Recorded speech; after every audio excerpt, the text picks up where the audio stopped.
Usual आपको पता है कि दो तीन जो सेंटेंसेज हैं वो पहले शेयर करने होते हैं इससे पहले कि हम लेक्चर शुरू करें। अब तो जहाँ जाता हूँ मैं जो खुद सीखा वो लोगों को भी पास ऑन करने की कोशिश करते हैं।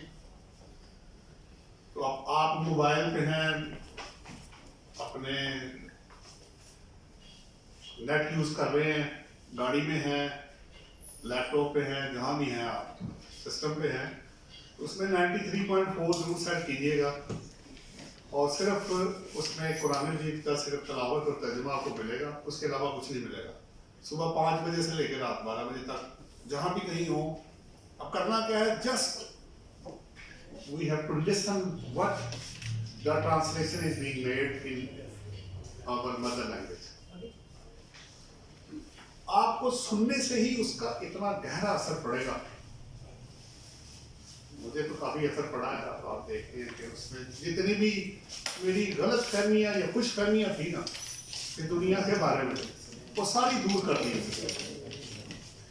तो वो जरूर शुरू करें, नंबर 1। नंबर 2, हमें अल्लाह का शुक्र अदा करना है कि उसने फिर हमें एक मौका दिया, हम मिल के बैठ के कुछ चीजें आपस में शेयर कर सकें। ये गिव एंड टेक होता है। आपके बहाने मैं भी कुछ कर लेता हूँ, मैं भी अपडेट हो जाता हूँ, आपके साथ साथ मैं भी साथ चल रहा होता हूँ। तो सिर्फ देना ही नहीं होता, बंदा ले भी रहा होता ना। और कई दफा लोग ऐसे क्वेश्चन कर लेते हैं कि आप उस तरह नहीं सोच रहे होते जिस तरह वो सोच रहा होता है। तो फिर उसको उसके मुताबिक मोल्ड करके उसके लेवल तक जाके उसको समझाना जो है ना, वहां से फिर जो आपकी लर्निंग जो होती है ना, तो मैंने उतना पढ़ने से नहीं सीखा जितना मैंने शेयरिंग करने से सीखा। तो आप जितना शेयर करते जाएंगे ये उतना बढ़ता जाएगा। अब आते हैं रिटर्न्स की तरफ। मैंने कोशिश की कि इसके अंदर ना तमाम एरियाज को थोड़ा थोड़ा टच करके तो उसको एक कंप्रीहेंसिव एक गुलदस्ता बनाया जाए, जिसमें गुलाब का फूल भी हो, मोती का भी हो, ब्लैक रोज भी हो, उसमें झाड़ीदार वाला भी हो। तो एक गुलदस्ता टाइप एक चीज बनाने की कोशिश की है। इसको भी देखते हैं हम। उसमें बेसिकली कंपनी की इससे पहले ये एक टच रूल वाला सर, इसको ना मिनिमाइज करके ना, चलो पहले मैं एक ये पहले आप लोगों से शेयर करूं। ये भी मैंने एक बनाया नॉलेज पर्पस पे। एक्चुअली आपको पता है कि बड़ा एक हॉट रिटर्न से पहले एक और भी हॉट टॉपिक चल रहा है, वो ये है कि आपने लोगों का जो टैक्स काटना है वो कब डबल होगा, कब डबल से भी ज्यादा होगा और किन सिचुएशन में वो अप्लाई नहीं होगा। तो ये 2 तरह के टैक्सेस हैं, एक आपका अपना टैक्स है, एक आपने दूसरों का जो विथहोल्ड करके जमा कराना है। ये डुअल रिस्पॉन्सिबिलिटी आपके ऊपर जो है वो डाल दी गई है कि एज ए विथहोल्डिंग एजेंट आपने दूसरों का टैक्स काट के जमा कराना है, और एज ए रजिस्टर्ड पर्सन या एज ए टैक्स पेयर आपने अपना टैक्स जो है वो स्टेट को जमा कराना है, जो आपकी इनकम बेस या जो भी एफटीआर या नॉर्मल टैक्सेस जहां भी आप फॉल करते होंगे। और अगर नहीं होगा तो आप नहीं भी जमा कराएंगे। तो ये मैंने 4 हिस्सों में इसको डिवाइड किया। मैं इस पर बहुत ज्यादा टाइम लगाऊंगा क्योंकि टॉपिक आज मेरा इनकम टैक्स रिटर्न है, वो विथहोल्डिंग टैक्स नहीं है। ये only for enhancement of knowledge purpose के लिए है। तो अगर आप पहला देखते हैं तो रेट ऑफ डिडक्शन और collection of tax 10th schedule है। इस पर सर वो लिंक के ऊपर क्लिक कीजिएगा, जो स्लाइड बनी हुई है ना, वो ऊपर इस पर क्लिक कर दें, ये आप वहां पहुंचे। अगर आप यहाँ देखते हैं तो 10th शेड्यूल जो है वो ये कहता है कि आपने जब पेमेंट्स करनी है, अगर आप विथहोल्डिंग एजेंट हैं और आपने दूसरे बंदे का टैक्स काटना है, तो आपने उसको एक्टिव टैक्स पेयर की लिस्ट जो इनकम टैक्स की है उसमें जाके उसका नाम चेक करना। अगर आपकी डेट ऑफ पेमेंट में वो एटीएल में है तो जो नॉर्मल स्लैब है आप या रिड्यूस रेट जो है उस पर टैक्स काटेंगे। फर्ज करें एक कंपनी ने एक बंदे को पेमेंट करनी है, सप्लाई ऑफ गुड्स है, तो अगर 5.5% रेट है फर्ज कर लें, तो वो कंपनी चेक करेगी कि ये एटीएल में है कि नहीं। अगर वो एटीएल में नहीं है तो वो 5.5 जो है वो डबल हो जाएगा, यानी वो 11% पे चला जाएगा। और अगर वो 5% पे जा रहा है तो वो फिर 10% हो जाएगा। नंबर 2 इसके अंदर है, जब नई गाड़ी आप लेते हैं तो उन्होंने वहां पे 231B में उन्होंने 200% जो है वो बढ़ जाएगा, यानी अगर वो पहले 1 लाख है तो वो 3 लाख हो जाएगा। ये इंक्रीज बाय है। पहले वाला इंक्रीज बाय 100 है, मैंने इसलिए रेड कर दिया था। दूसरे में इंक्रीज्ड बाय 200% है, यानी 1 लाख है तो 200% उसमें आप ऐड करेंगे तो वो 3 लाख हो जाएगा। और प्रॉपर्टी की परचेज के तो आपको पहले ही पता है कि अगर आप 3% पे कर रहे हैं तो नॉन एटीएल के लिए 6 है, लेकिन यहाँ पे नॉन एटीएल के लिए 250% से जंप आएगा, जो कि 6.5%, ये 10.5% पे जाके ये जाके रुकता है। यानी 3 जो है उसमें आप 7.5% और ऐड करेंगे 250% इंक्रीज करके, वो बहुत ज्यादा टैक्स हो जाएगा और अमाउंट जो है वो उसकी बढ़ जाएगी। पहला तो ये था।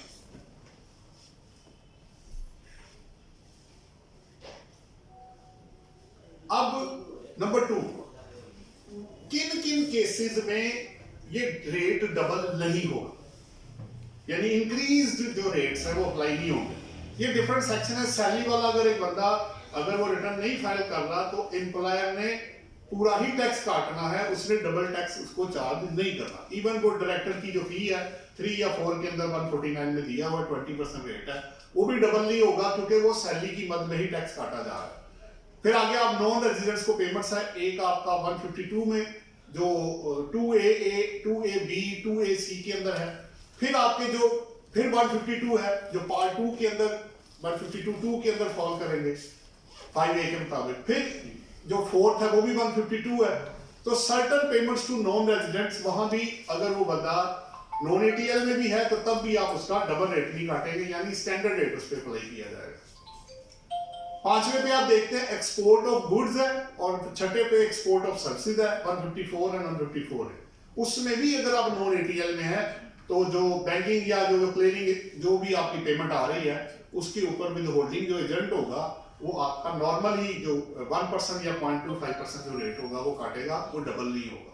कैश विड्रॉल पे छूट दे दी उन्होंने कि जो है वो 231 आपका जो ए बी है, पहले आपको पता ये विड्रॉ हुआ ये फिर वापस आ गया, तो इसमें भी डबल नहीं होगा। उसके बाद गाड़ियों का एक फर्दर जो 8 नंबर पे उसकी डेट खत्म हो चुकी है, वो गाड़ियों की रजिस्ट्रेशन पे था वो अब, लेकिन अब वहां पे भी उन्होंने उसको डबल कर दिया हुआ है क्योंकि उसकी जो टाइमलाइन था वो 30 जून 23 पे खत्म हो चुका है। फिर आगे इलेक्ट्रिसिटी और टेलीफोन है, अगर आपका इलेक्ट्रिसिटी और टेलीफोन बिल है और अगर आप नॉन एटीएल में है तो वो रेट आपका फिलहाल अभी 30 जून 24 तक ये डबल नहीं होगा। अगर कल को बजट आता है उसमें जाके इनमें से कुछ चीजें आगे पीछे हो जाती है, चेंज हो जाती हैं, तो फिर वो जो 1 जुलाई से या जिस डेट पे वो अमेंडमेंट करेंगे तो उसको वहां से फिर डबल रेट जो है वो शुरू हो जाएगा। अच्छा, 2 बातें हो गई। तीसरा फिर आ गया कि कुछ जगहों पे जहां ये एप्लीकेबल नहीं है, कुछ नॉन रेजिडेंट्स को 111A है जी सेकंड शेड्यूल पार्ट 4 का, ये आप रेड करेंगे 100BA के साथ जो बताता है कि जी आप 10th शेड्यूल पढ़े कि कहां डबल रेट होगा। दूसरा इसके अंदर नॉन रेजिडेंट की स्पेसिफाइड 111AB में के अंदर है, अगर आप ये कंडीशन मेट कर देते हैं। और तीसरा फिर आप अगर 236C जो सेल पे और के परचेज पे, वो भी उन्होंने नॉन रेजिडेंट इंडिविजुअल्स को दिया हुआ है कि इस सूरत में इन क्लॉजेज में 111A 111AB और 111AC, इस सूरत में आपका जो डबल रेट है वो एप्लीकेबल नहीं होगा। इन लोगों को छूट दी गई है कि इन पे स्टैंडर्ड रेट ही अप्लाई होगा। अब सवाल यह है कि अगर मेरा टैक्स कट जाता है और रिटर्न मैं बाद में फाइल करता हूं तो उन्होंने ये कहा कि अगर आपकी प्रोविजनल असेसमेंट नहीं होती, मेरा टैक्स बनना था 1 लाख रुपए, कट गया 2 लाख रुपए, मैंने रिटर्न फाइल कर दी, तो अगर आप फाइनल डिस्चार्ज के अंदर आ रहे हैं तो उन्होंने कहा अगर आपकी प्रोविजनल असेसमेंट से पहले ऑल द लॉ में प्रोविजनल असेसमेंट खत्म हो गया, लेकिन 10th शेड्यूल के अंदर अभी उन्होंने रखा हुआ है कि प्रोविजनल असेसमेंट अवेलेबल है कि आपने अगर रिटर्न फाइल नहीं की या उसकी कंप्लायंस नहीं की तो फिर आपकी प्रोविजनल असेसमेंट वो कर देंगे। उसके होने से पहले अगर आप अपने फाइनल होने से पहले अगर आप रिटर्न फाइल कर देते हैं तो आपका जो एक्सेस टैक्स कटेगा एफटीआर के अंदर वो आप वापस मांग सकते हैं। तो इसमें वापसी का भी जो मेरा ज्यादा टैक्स गया है, अब आपको इसको पढ़ के बड़ा साफ नजर आता है कि अब आप बेहतर यही है कि आप कंप्लायंस को फॉलो करें। इसके अलावा और कोई बजाय ये कि आप मेरा पैसा इतना क्यों गया तो उतना क्यों गया, तो बेहतर यही है कि आप इसमें उस दिन बाहर में आया हुआ था तो इस साथ डिस्कस कर रहे थे जी कि किन लोगों को जो है ना डबल रेट जो अप्लाई नहीं होता, तो मैं वो सर्टिफिकेट ले लूँ कमिश्नर साहब से। मैंने कहा इतनी लंबी एक्सरसाइज आप करेंगे, आप उसकी चीजें मेट करके रिटर्न फाइल कर दें, उसको एटीएल में ले आए, ज्यादा बेहतर है। इतने लंबे प्रोसेस में जाने के बाद अगर कल को रिजेक्शन हो जाती है, ऑब्जेक्शन लग जाती है या सर्टिफिकेट मिलता ही नहीं है, तो तब तक तो फिर आप वो ट्रांजेक्शन नहीं कर पाएंगे ना प्रॉपर्टी। इवन यहाँ तक के जो रिटायर्ड लोग हैं पेंशन वाले, जिन्होंने बैम्बू सेविंग सर्टिफिकेट या उधर आपके जो नेशनल सेविंग सेंटर में डिपॉजिट कराया हुआ है, ठीक है, वो भी अपनी रिटर्न्स फाइल कर रहे हैं, क्योंकि ऑब्वियसली प्रॉफिट ऑन डेट उनको आ रहा है, और अगर वो नॉन एटीएल में है तो 15 की जगह 30 हो जाता है। तो अब इतनी ज्यादा अमाउंट है ना, अगर 1 लाख रुपया प्रॉफिट है तो 30,000 तो वैसे ही कट गया आपका, तो मिलेगा क्या फिर पीछे 70% है। तो वो भी लोग जो रिटायर्ड है, जो या प्रॉपर्टी की सेल परचेज है, इवन के लॉ उन पे अप्लाई नहीं हो रहा, लेकिन फिर भी वो अपनी रिटर्न फाइल करके तो अपने आप को एटीएल में ला रहे हैं। और इस वक्त एटीएल में आने का तरीका ये है कि आपको 2022 की रिटर्न फाइल करनी है, अगर वो लेट हो गई है तो उसके साथ इंडिविजुअल 1,000 रुपया या एओपी 10 है और कंपनी के लिए मेरा ख्याल है 20,000 है, वो जमा कराएं तो आप एटीएल की लिस्ट के अंदर इनकम टैक्स में आ जाएंगे। वो 2 लिस्टें अलग अलग हैं, इनकम टैक्स की अलग है और सेल टैक्स की अलग है, उसकी कंप्लायंस अलग है, इसकी कंप्लायंस अलग है। तो आप उसको करें ताकि आपको आसानी पैदा हो। अब दूसरी साइड इसको मिनिमाइज करके फाइल करें, रिटर्न वाली वो देख लेते हैं। स्केप ऊपर से करेंगे ना तो ये इसको बंद करके दूसरी फाइल खोल, उधर से आप उधर चलो नीचे वाली खोल, ये वाला फोल्डर खोल, इसको वो नीचे से मैक्सिमाइज कर लें। वो स्क्रीन बनी होगी नीचे है वो परसेंटेज के साथ ना, नहीं उधर वही था वो, या ऊपर से तो ये भी कर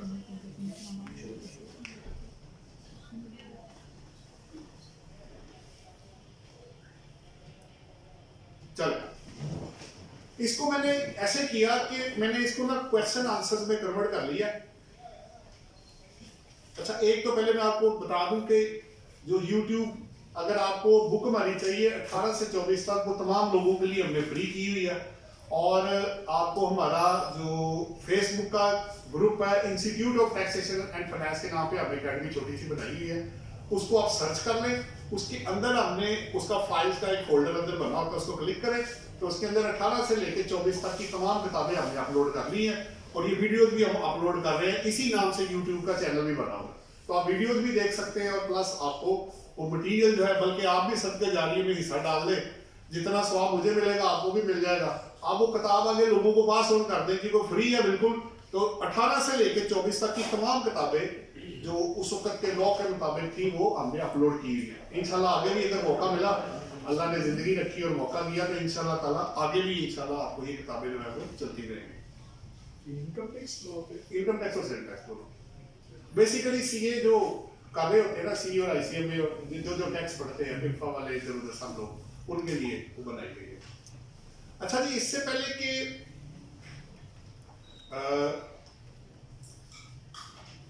रिटर्न पे आते हैं, सबसे पहले सर वो स्लाइड पे क्लिक कीजिएगा, वो जो लिखा हुआ वो लिंक के नीचे आगे उधर लिंक पे, या ये पहला इंपॉर्टेंट पॉइंट है जी।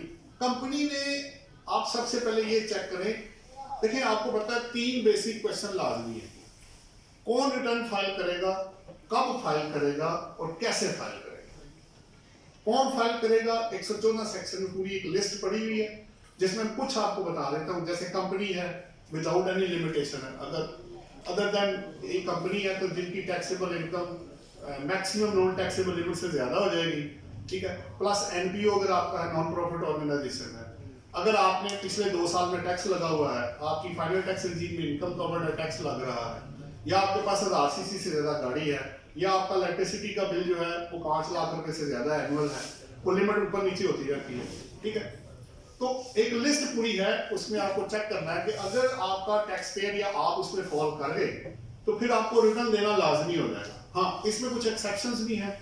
अगर कोई विडो है, ऑर्फनेज है, डिसेबल्ड है, जो नॉन रेजिडेंट है, अगर उसकी सिर्फ प्रॉपर्टी और गाड़ी है और वो रिटर्न फाइल उस पर 114 का और भी चीज अप्लाई नहीं हो रही, तो वो विदाउट फाइलिंग अपनी जो है सर्वाइव कर सकता है। लेकिन मसला ये है कि वो डबल रेट से नहीं बच सकेगा, ये एक बड़ा मसला है। जब तक वो नहीं एटीएल में नहीं आएगा, वो डबल रेट का बेनिफिट तो कुछ जगहों पे तो है, लेकिन हर जगह पे वो बेनिफिट अवेलेबल नहीं होगा।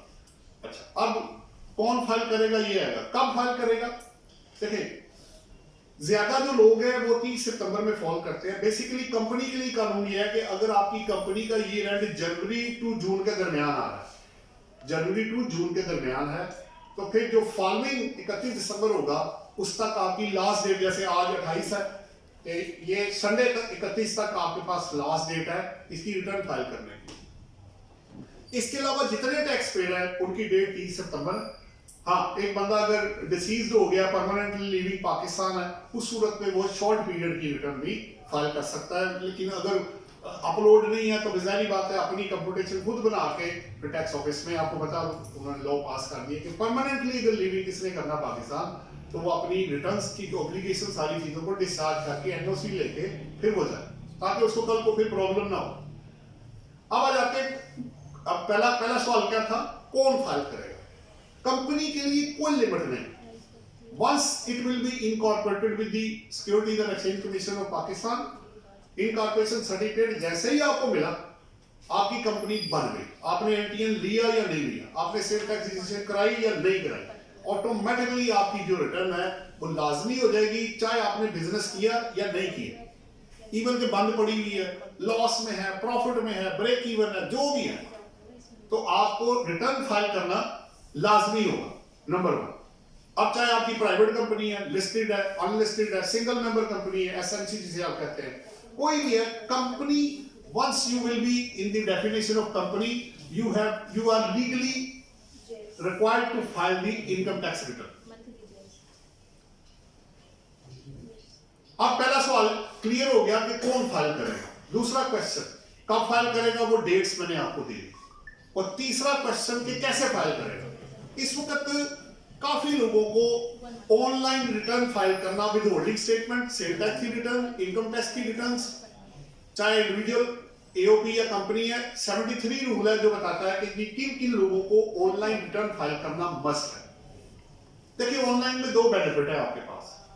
एक, आपको किसी लाइन में नहीं लगना पड़ेगा, शर्त यह है कि लाइट आ रही हो या आपका जो नेट है वो चल रहा हो, सिस्टम चल रहा हो और डाटा आपके पास अवेलेबल हो, आप उसको फीड करें, आप किसी वक्त भी कहीं भी बैठ के आप अपनी रिटर्न को फाइल कर सकते हैं, नंबर 1। नंबर 2, उसका फौरन ही डाउनलोड करके जब फाइल हो जाए सेव करके प्रिंट निकाल लें, क्योंकि एक लीगल एविडेंस आपके पास आ गया है।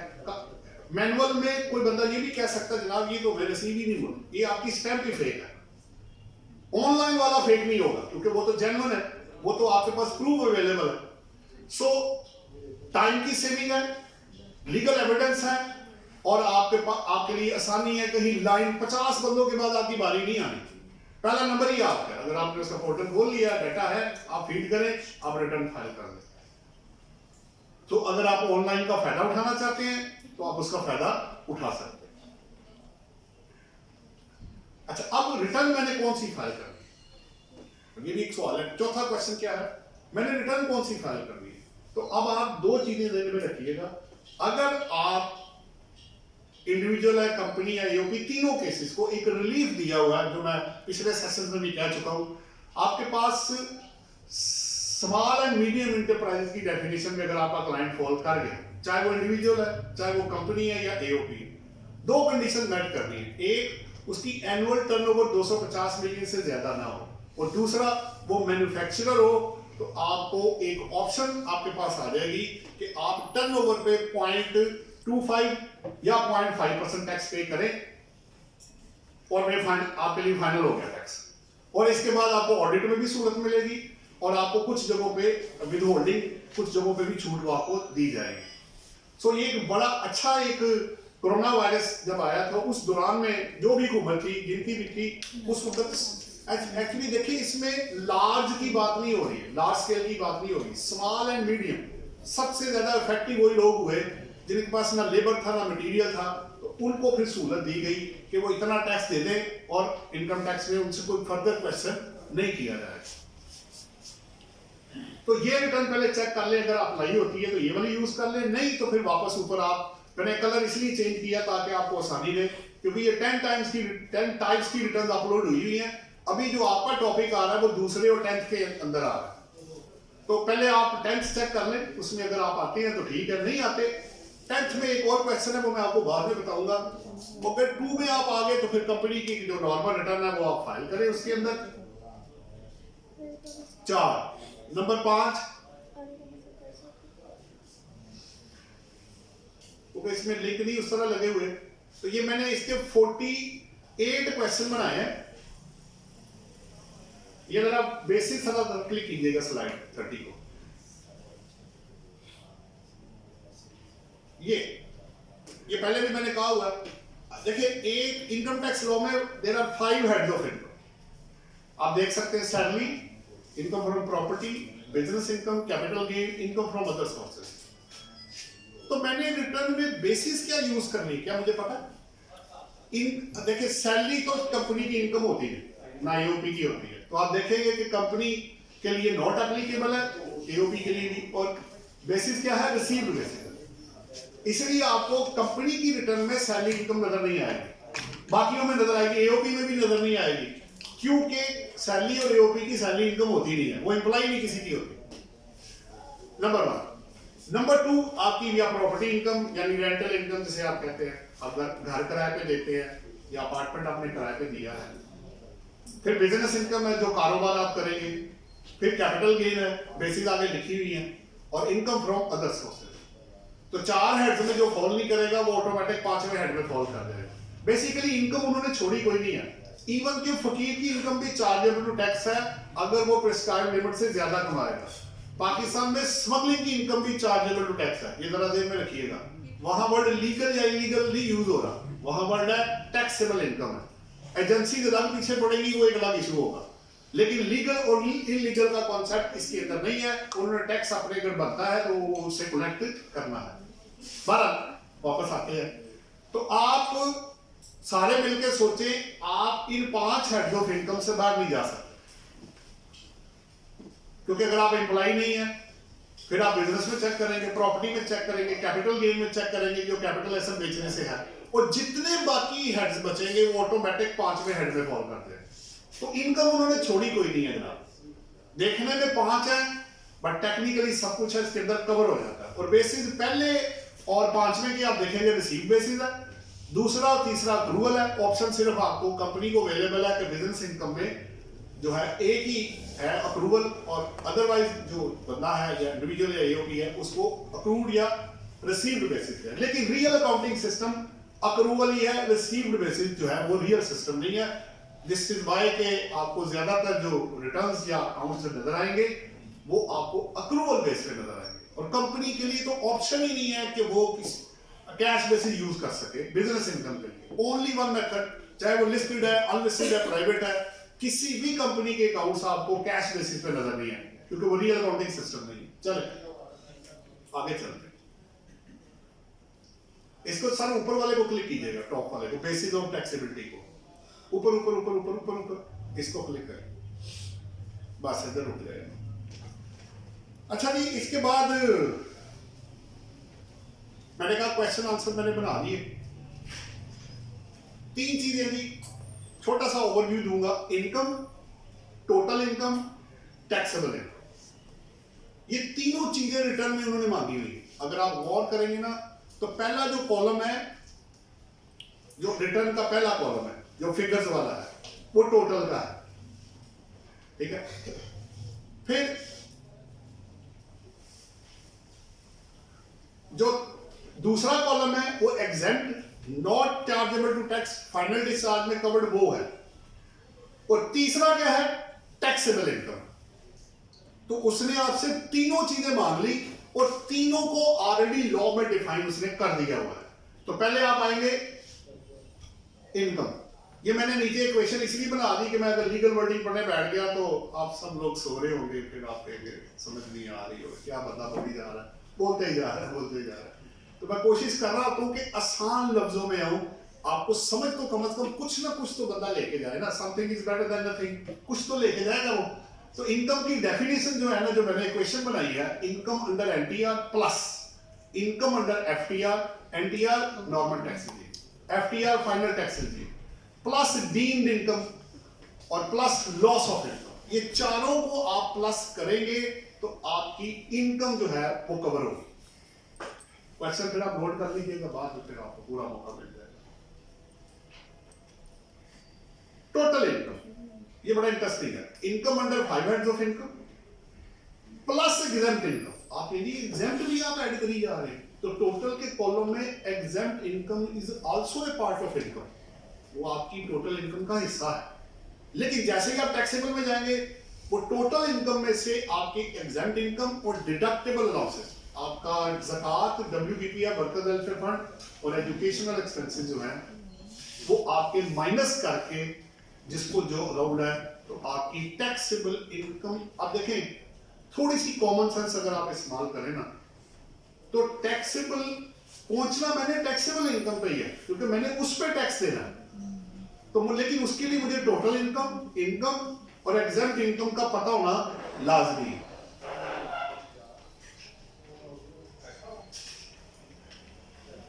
ये कुछ स्ट्रीम्स हैं जी, जो मैं वैसे पहले शेयर कर चुका हूं। नॉर्मल टैक्स रिजीम, NTR, बार बार लफ्ज आपको मिलेंगे। FTR stand for final tax regime, SBA stand for separate block of income, minimum tax regime, exempt income, temporary और permanent, deemed income, loss of income. देखिए, डीम्ड इनकम अगर आपको पता हो तो ये आपका 7E जैसे आपके पास है कि आपकी फेयर मार्केट वैल्यू का 5% लेके इनकम है नहीं, बट इनकम बन जाएगी। एक और आसान बना लेते हैं।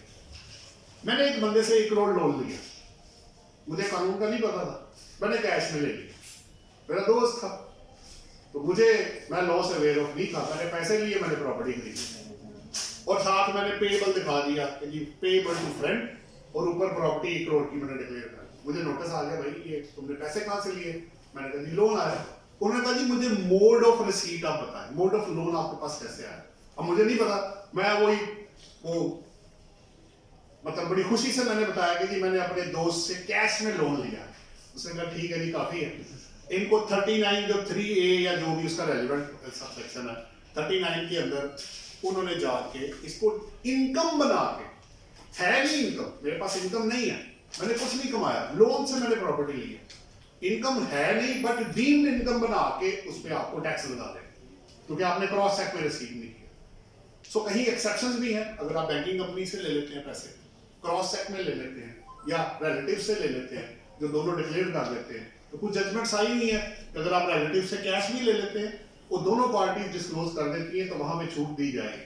बट हर जगह पे छूट नहीं मिलेगी, क्योंकि वो फेक लोन्स को कवर करना चाहते हैं। अजान हो जाए तो फिर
एक और क्वेश्चन बड़ा इंपॉर्टेंट है, थोड़ी सी मैं इसका जो ऑर्डर है वो मैं चेंज करूंगा। मैं जब बना रहा था इसको तो मैंने सोचा कि क्या मुझे ये पता है कि what is the difference between the return of A company and an individual, इसमें फर्क क्या है। तो मैंने एक चार्ट छोटा सा बनाया, कोशिश की कुछ 10 एक पॉइंट्स आगे जाके थोड़ा मुझे जाना पड़ेगा क्योंकि लिंक भी लगा हुआ, वो मैं आपको दिखाना चाहूंगा।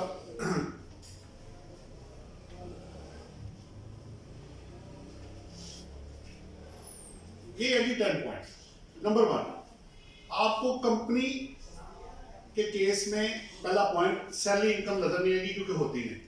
नंबर 2, ड्यू डेट्स अभी मैंने आपसे शेयर की, दोनों की डिफरेंट है एज कंपेयर टू कॉर्पोरेट और नॉन कॉर्पोरेट। नंबर 3, अगर आपकी इनकम प्रॉफिट आपके पास आ गया है तो कंपनी का एक फ्लैट रेट होता है, आपको पता है, जिसमें फिक्स टैक्स है। अगर आपका प्रॉफिट आया है तो 29% है आपकी अदर देन स्मॉल कंपनी और 20% आपकी स्मॉल कंपनी। फिर कंपनी के केस में आपको अल्टरनेटिव जो कॉर्पोरेट टैक्स है 113 की 17% वो भी एप्लीकेबल है, जबकि वो नॉन कॉर्पोरेट सेक्टर पे एप्लीकेबल नहीं होता।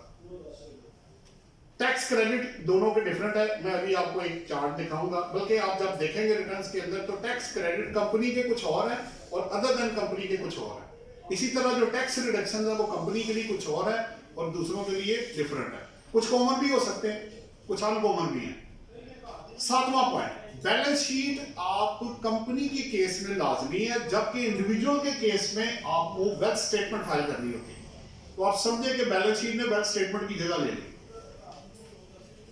8वां, taxation of goods supplied as manufactured by corporate entity. अगर कोई मैन्युफैक्चरर कॉर्पोरेट एंटिटी अपनी चीजें सप्लाई करेगा तो वो उसके लिए एडजस्टेबल टैक्स है, जबकि इंडिविजुअल और एओपी के लिए वो मिनिमम टैक्स है। 9 पॉइंट, ऑडिटेड अकाउंट्स कंपनी के लिए लाजमी है, जबकि इंडिविजुअल और एओपी को सिर्फ एक आध केस है जहां पे ऑडिटेड अकाउंट्स लाजमी है, एफटीआर के केस में कब, अदरवाइज अनऑडिटेड अकाउंट्स उसके फाइल होते हैं। फिर आ गया 10 नंबर पॉइंट, कंपनी को विदाउट किसी लिमिटेशन के income tax return, turnover tax और विदहोल्डिंग जो स्टेटमेंट्स हैं रिडक्शन काट के लाजमी जमा करानी।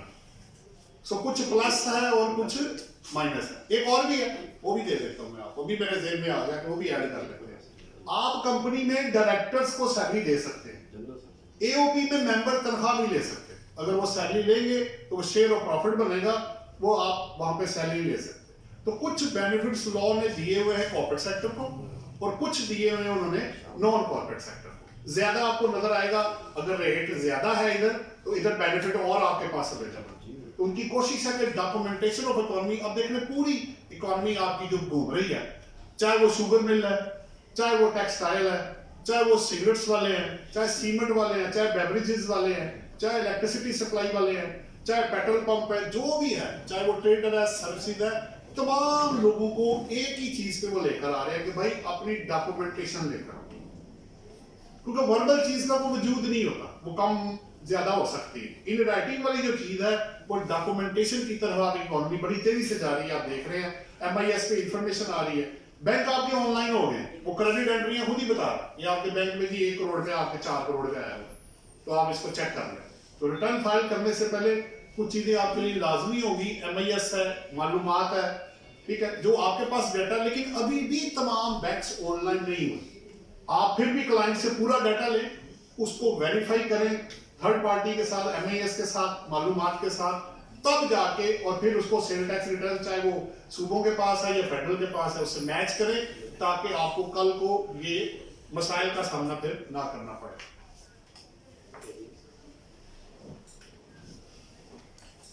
अच्छा, एक और सवाल, मैंने एक रिटर्न गलत फाइल कर दी, मुझे नहीं पता चला, एक बड़ा इंटरेस्टिंग केस हो गया, इस जो मैंने जजमेंट इसके अंदर कोट की हुई है, इसमें एक बंदे ने क्या किया कि एक बंदे की सैलरी को कमीशन बना के रिटर्न फाइल कर दी। उस वक्त कमीशन फाइनल साल में थी, अभी ये मिनिमम में है।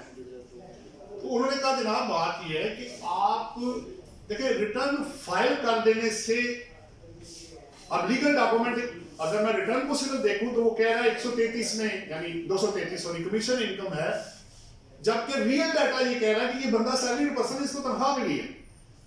बल्कि एक मुझे फोन भी आ गया कि बंदे ने सैलरी को रिपोर्ट में डाल दिया, डिक्लेयर कर दिया, what ever reason, inadvertently advertently, ये मुझे नहीं पता, डिक्लेरेशन होगी, उसने कहा जी सैलरी को मैंने बोर्ड में डाल दिया, अब क्या करें?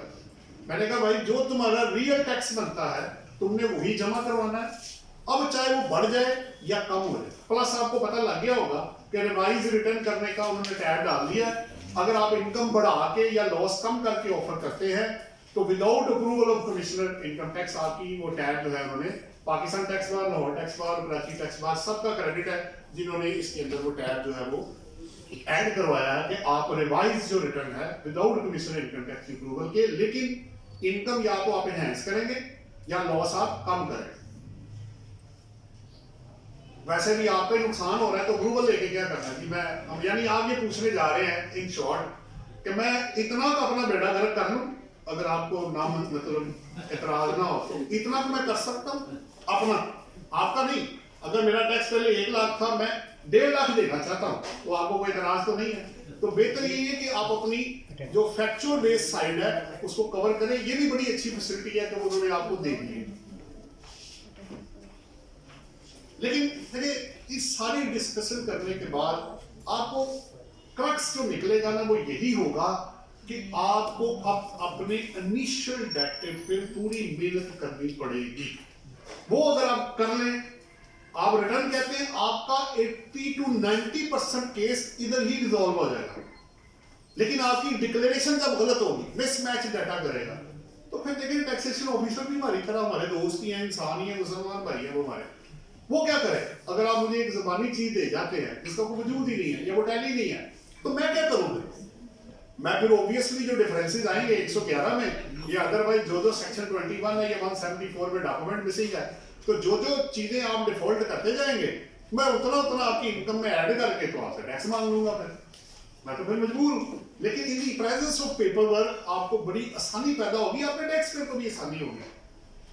वो एक फिक्र है ना कि सच बोलने का एक सबसे बड़ा फायदा ये होता है, ये याद नहीं रखना पड़ता कि किस वक्त किसको क्या कहा था, क्योंकि सेंटेंस ही एक था, वो सच ही रहेगा। अब हर बंदे को स्टोरी डिफरेंट सुनाएंगे तो बाद में पता लगेगा यार इसको तो ये कहना था, इसको नहीं कहना था, तो ये तो बड़ा मुश्किल हो जाएगा बंदे के लिए। तो बेहतर यही है आप अपनी डिक्लेरेशन पे लीगल साइड अपनी जगह वो अपनी जगह पे रहेगी, आप फैक्चुअल साइड को कवर करें, लीगल के साथ कवर करें। जब भी आप प्लीड करें, कोई भी चीज करें तो फैक्चुअल के साथ लीगल दोनों साइड कवर करें। सिर्फ legal it will not serve the purpose, सिर्फ फैक्चुअल ये भी पर्पस सर्व नहीं करेंगे। तो बेहतर यह और combination of the both of two जो होगा वो बेस्ट कॉम्बिनेशन होगा कि आपको फैक्चुअल का भी पता है और आपको लीगल का भी पता है। क्योंकि कोई अगर फंसाने की कोशिश करेगा या उसकी कैलकुलेशन रिवाइज करेगा या अमेंडमेंट इन असेसमेंट होगी या कुछ भी होगा तो आपको रिलीफ मिलने के चांसेस काफी बढ़ जाएंगे। और ये मैं आपको देखें एक दो केसेस में अगर कोई चीज खराब हो जाती है तो वो तो अपनी जगह पे है, लेकिन एक चीज मैं आपको बिल्कुल क्लियर कर बताऊं कि अगर 122 के 20 केसेस मेरे ओपन होते हैं तो 15 से 16 केसेस सिर्फ इस बेसिस पे कि डिक्लेरेशन ठीक है वो नीचे से फारग हो जाते हैं। बाकी बच गए 4, उनमें अगर 19-20 हो गया तो वो आप कंटेस्ट कर सकते हैं। लेकिन सवाल ये है कि अगर कोई सर पैर ही नहीं होगा, ना डॉक्यूमेंट है, ना बैंक स्टेटमेंट टैली हो रही है, ना सेल टैली हो रही है, ना टैक्स पूरा पेड हो रहा है, तो फिर वहां आप जज के सामने क्या कहेंगे जाके उसको कि मैं बहुत अच्छा हूं या मेरे पैसों को देखते हो, मेरे कपड़ों को देखते हो, मेरी शक्ल को देखते हो मुझे रिलीफ मिल जाए, तो वो तो नहीं मिलेगा। वो तो आपको आर्गुमेंट्स की बेस पे मिलेगा। बहरहाल इसमें फिर उन्होंने ये कहा अगर एक बंदा गलत डिक्लेरेशन कर देता है तो जो जेन्युइन डॉक्यूमेंट्स पीछे होंगे, जो रियल ट्रांजैक्शन होगी, टैक्स उसी बेस पे लगेगा। अगर वो ये साबित कर देता है कि ना कि मेरी बोर्ड कोई नहीं है, ना मेरी कोई कमीशन है, ना मेरी बिजनेस इनकम है, ये डिक्लेरेशन गलत नहीं है। मैं एक मिसाल आपको दे देता हूं। मेरा एक स्टूडेंट है, उसको फैसलाबाद में उसका पिन कोड पासवर्ड चोरी हो गया सारा, ये प्रैक्टिकली हुआ है, और उसकी किसी ने कोई अरबों रुपए सेल, परचेज, प्रॉफिट और रिफंड डाल के रिटर्न फाइल कर रिवाइज करके जैसा ही वो गई उसके बाद फैसलाबाद से जनाब उसको नोटिस इशू हो गई। उसने कहा भाई ये क्या है, इधर आके जरा साफ दो ना इसका। वो मेरे पास आ गया, कहता जी ये ऐसे ऐसे मसला है। मैंने कहा देखो भाई तुमने एक तो घबराना नहीं क्योंकि तुमने कोई गलत काम किया कोई नहीं। उनको अपनी बैंक स्टेटमेंट सर्वे करना चाहते हैं, एम्प्लॉयर का सर्टिफिकेट चाहिए, ओरिजिनल रिटर्न, और जब वो बुलाए तुमने जाना। आप परेशान हैरान होंगे कि वैसे लॉ ये कहता है कि डाउनवर्ड रिवीजन नहीं हो सकती, चूंकि ये फ्रॉडुलेंट एक्टिविटी थी, उन्होंने उसको डाउनवर्ड रिवीजन की परमिशन दी कि तुम वापस वही वाली रिटर्न रिवाइज करके फाइल करो, लेकिन पहले एफिडेविट लिखवा के सारी चीजें चेक करने के बाद 6 महीने का प्रोसेस है। कहता मैं बड़ा पैनिक हुआ कि कभी आ रहा हूँ कभी जा रहा हूँ, कि मेरी इन्वेस्टिगेशन भी हो रही है और ऑडिट भी हो रहा है, दोनों तरफ से मुझे वो चेक कर रहे हैं। जब उनकी तसल्ली हो गई कि ये बंदा बिल्कुल ठीक है, ये एम्प्लॉई है, इसके पास ऐसी कोई चीज नहीं है, इसका वाकई पासपोर्ट चोरी हुआ है, किसी ने गलत फाइल किया, उसमें उन्होंने उसको डाउनवर्ड रिवीजन की परमिशन दी, क्योंकि वो फ्रॉडुलेंट रिटर्न फाइल हुई थी। ऑल्दो वो ये नहीं कह रहा, लेकिन चूंकि एक फ्रॉडुलेंट एक्टिविटी है तो उन्होंने उसको स्पेशल प्रिविलेज देते हुए वापस सैलरी की रिटर्न उसकी इंटैक्ट करवा दी।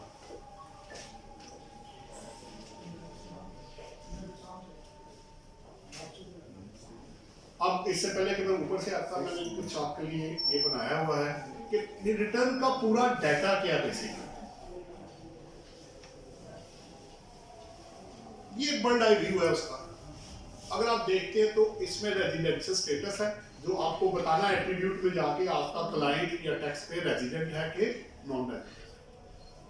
5 हेड्स ऑफ इनकम मैंने आपको बताया, बैलेंस शीट है, फॉरेन सोर्स इनकम डिक्लेरेशन है, एग्रीकल्चर इनकम अगर है, इनमें अगर कोई चीज है तो आएगी, अगर नहीं होगी तो नहीं आएगी।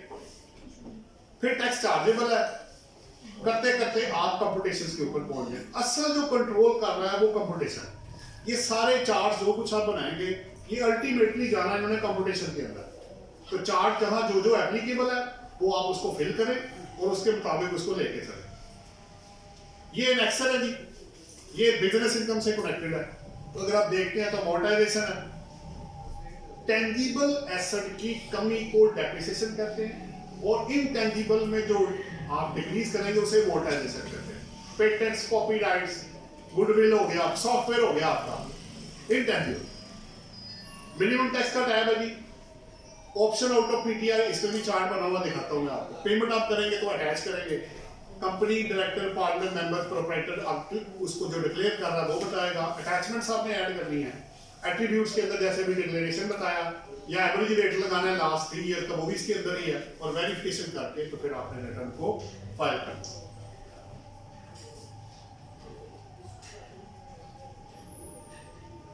मैंने उल्टा शुरू कर दिया कि जो आपने बाद में करना है वो मैं जो मैं समझता हूं कि ज्यादा जरूरी वो मैंने पहले रखा हो।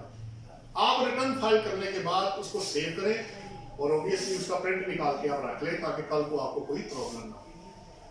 आपको याद हो तो एक दफा क्या हुआ था कि एक्सटेंशन के जो लेटर हमने फाइल किए थे वो सारे पीछे से गायब हो गए थे उसमें। तो वो हमने रखे हुए थे जिनको फिर वो 214 डी था कि जो ऑडिट के केसेस आए थे कि जो लेट आया तो वो आपका ऑडिट करवाया आपने। मैंने कहा भाई ये तो एक्सटेंशन का लेटर गया हुआ, तो उन्होंने कहा जी पोर्टल पे तो है नहीं। मैंने कहा भाई आप चेक करें, मैंने तो वहीं से निकाला, अब वहां से कोई डिलीट हो गया या सिस्टम में कोई एरर है तो मेरे पार्ट पे तो कोई फॉल्ट नहीं है। तो टू दैट एक्शन फिर वो उन्होंने उसको एक्सेप्ट कर लिया। ये कुछ ट्रांजैक्शन है, इस पे स्पेसिफिकली आपने अपनी जो कंसंट्रेशन ज्यादा करनी। अगर आप गाड़ी बेचेंगे बिजनेस की तो बिजनेस में जाएगी, वो आपको पता है 22 सेक्शन कवर करता है कि अगर आप डेबिटेबल एसेट बेचेंगे तो आप जो भी प्रॉफिट या लॉस कमाएंगे वो बिजनेस इनकम का ही हिस्सा बनेगा। ज्वेलरी है, अगर पर्सनल है तो कैपिटल एसेट्स के अंदर है। फॉरेन करेंसी बैंक अकाउंट है, अगर बिजनेस वाले हैं तो आपको पता है जो चेंज आएगा आप अकाउंट फॉर करते हैं। पर्सनल वाले में 2 तरह की जो ओपिनियन एग्जिस्ट करती है, एक कहता है ये कैपिटल रिसीट है, दूसरा कहता है मेरी नॉर्मल गेन है ये आपको टैक्स लगेगा, एक कहता नहीं लगेगा। सेल परचेज ऑफ प्रॉपर्टीज है, पर्सनल, बिजनेस एंड डेप्रिसिएशन। जब भी आप इमूवेबल प्रॉपर्टी बेचें तो पहले चेक करें ये बिजनेस की है। जैसे अगर आप लैंड एंड बिल्डिंग फैक्ट्री की बेचते हैं तो वो 22 के अंदर कवर्ड। इमूवेबल प्रॉपर्टी घूम के वापस 37 के अंदर आएगा, उसके मुताबिक गेन या लॉस आपने निकालना है। फिर अगर आप इसमें सेल परचेज में इंडल्ज है, यानी आप प्रॉपर्टी डीलर है, तो फिर आपकी बिजनेस इनकम में जाए।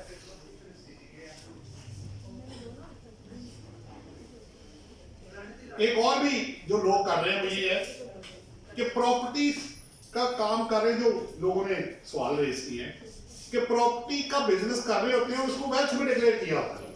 अगर आप रेगुलर बेसिस पे सेल परचेज करेंगे प्रॉपर्टी की तो फिर वो कैपिटल एसेट नहीं रहेगा, फिर वो आपका बिजनेस इनकम बन जाएगी। ये 2 चीजें मुख्तलिफ हैं। फिर आपको पता है प्रैक्टिकल में फाइलों में भी लोग डील कर रहे हैं। जो फाइलों में डील कर रहे हैं बेसिकली वो प्रॉपर्टी नहीं है, वो तो आप ट्रेडिंग कर रहे हैं उसकी, उस पर जो प्रॉफिट या लॉस होगा वो आपकी नॉर्मल बिजनेस के अंदर चला जाएगा। ये कोई बेनिफिट्स है जी, अगर आप एटीएल में आते हैं गवर्नमेंट के कॉन्ट्रैक्ट आपको मिल जाएंगे, चैम्बर की मेंबरशिप मिल जाएगी, रेट कम हो जाएगा, पेनल्टीज कम होंगी, तो आसानी है। अब तो ये बार बार वही पॉइंट जो मुख्तलिफ पॉइंट्स हैं उसमें किए।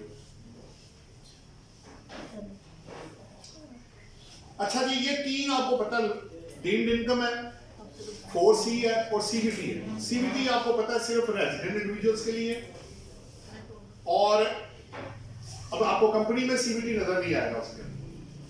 डीम्ड इनकम आपको पता है 4C का वो अलग से उन्होंने बनाया हुआ है, और जो आपका सुपर टैक्स है 150 मिलियन से ज्यादा प्रॉफिट होगा तो वो भी आपका उन्होंने अलग से उसमें दिया होगा। ये जो टैक्स आप देंगे सुपर टैक्स या डीम्ड इनकम पे टैक्स, ये in addition to normal tax होगा, वो अलग होगा और ये अलग होगा। वो 7E का आपको पता है, वो तो डिस्प्यूट चल रहा है, अभी पेंडिंग पड़ा हुआ है, इधर तक जाओ खेल। ये एक चले इसको मैं बाद में करता हूँ। अब आपने रिटर्न के साथ क्या क्या चीजें लगा दी। ये 34 रूल है जी, जो कहता है कि आपने सारे document, statement, certificate, annexure, audited accounts और रिकंसिलिएशन ऑफ प्रॉफिट। अगर आपको याद हो तो जब आप प्रॉफिट एंड लॉस अकाउंट बनाते हैं तो अकाउंटिंग प्रॉफिट को टैक्स के प्रॉफिट में या लॉस में कन्वर्ट करते हैं, यानी उसकी रिकंसिलिएशन आपने बनाई। मैं फर्ज करें मेरा अकाउंटिंग का प्रॉफिट आ गया 10 लाख, टैक्स में हो सकता है वो 1 करोड़ रुपए हो जाए, टैक्स में हो सकता है वो लॉस में कन्वर्ट हो जाए, तो कोई पता नहीं है। आपको कैलकुलेशन करके पूरी वर्किंग करके तो तब आपको रिटर्न जो है वो फाइल करनी है।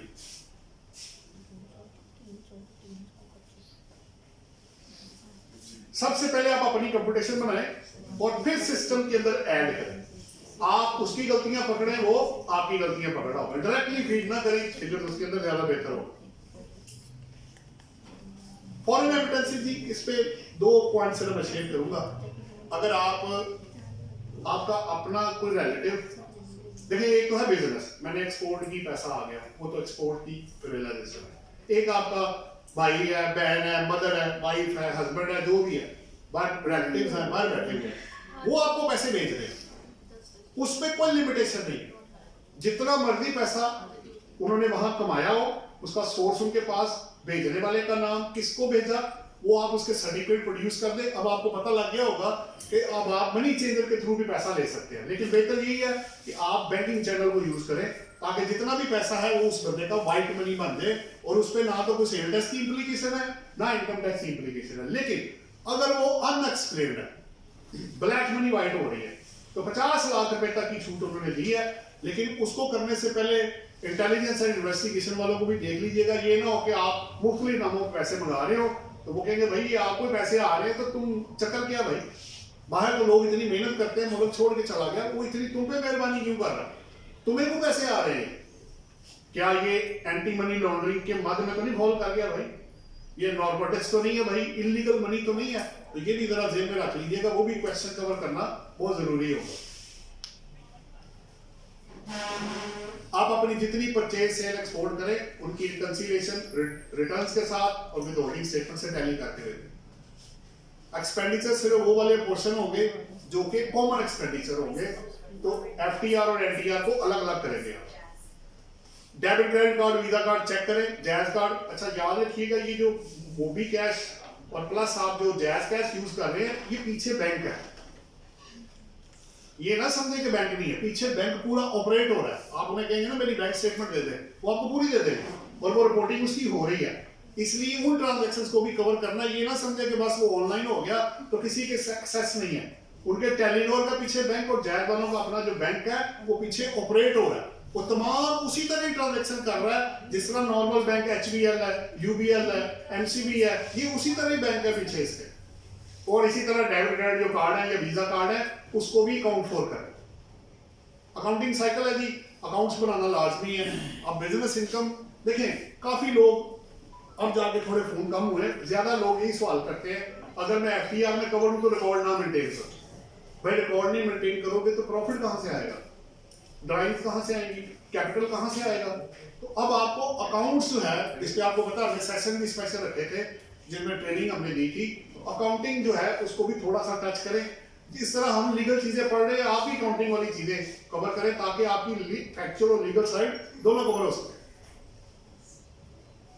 रिकॉर्ड का तो हो गया। रिफंड अब आपको पता है सिस्टम में उन्होंने फार्मूला ये दिया, कभी वो कुछ अमाउंट उठा लेता है, कभी वो कुछ भी नहीं उठाता। तो वो अब सवाल ये है कि मेरा सवाल इतना है, ये जो लिमिटेशन सिस्टम के अंदर लगी है, क्या इसकी कोई लीगल बैकिंग है? मेरे नॉलेज में तो ऐसी कोई चीज नहीं। हाँ, जब मैंने रिफंड लेना है 170 की एप्लीकेशन देनी है ऑनलाइन और वेरीफाई करा के मैंने रिफंड मांगना है, उन्होंने रिफंड को भी एडजस्टमेंट के साथ अटैच कर दिया। एडजस्टमेंट भी अगर लेनी है तो पहले आप रिफंड क्रिएट करवाएं, फिर आपकी एडजस्टमेंट आपको मिलेगी, अदरवाइज नहीं होगी। बट उनकी अपनी मजबूरी है कि कुछ लोगों ने फेक रिफंड भी एडजस्ट करवाए, उस वजह से ये लिमिटेशन। वो गेहूं के साथ गेहूं ही बेचता है ना, जब एक बंदा गलत करता है तो उसके साथ जो सही वाला है वो भी रगड़ा जाएगा। जितने बैंक अकाउंट है तमाम डिक्लेयर करें, पर्सनल, ज्वाइंट, इवन के जो क्लोज्ड अकाउंट्स हैं जो ड्यूरिंग द ईयर हुए हैं वो भी उनसे मांग लें, क्योंकि उसकी भी बैंक स्टेटमेंट की एंट्रीज आपको कवर करनी पड़ेगी। वरना आपको पता है एक सिंपल सा फार्मूला है, 111 सेक्शन अवेलेबल है, वो डीम्ड इनकम बना के उसको टैक्स लगा देंगे आपको। ये मैंने कह दिया आपको। MIS का भी मैंने आपको बता दिया। अच्छा, उसमें अब आ क्या क्या रहा है?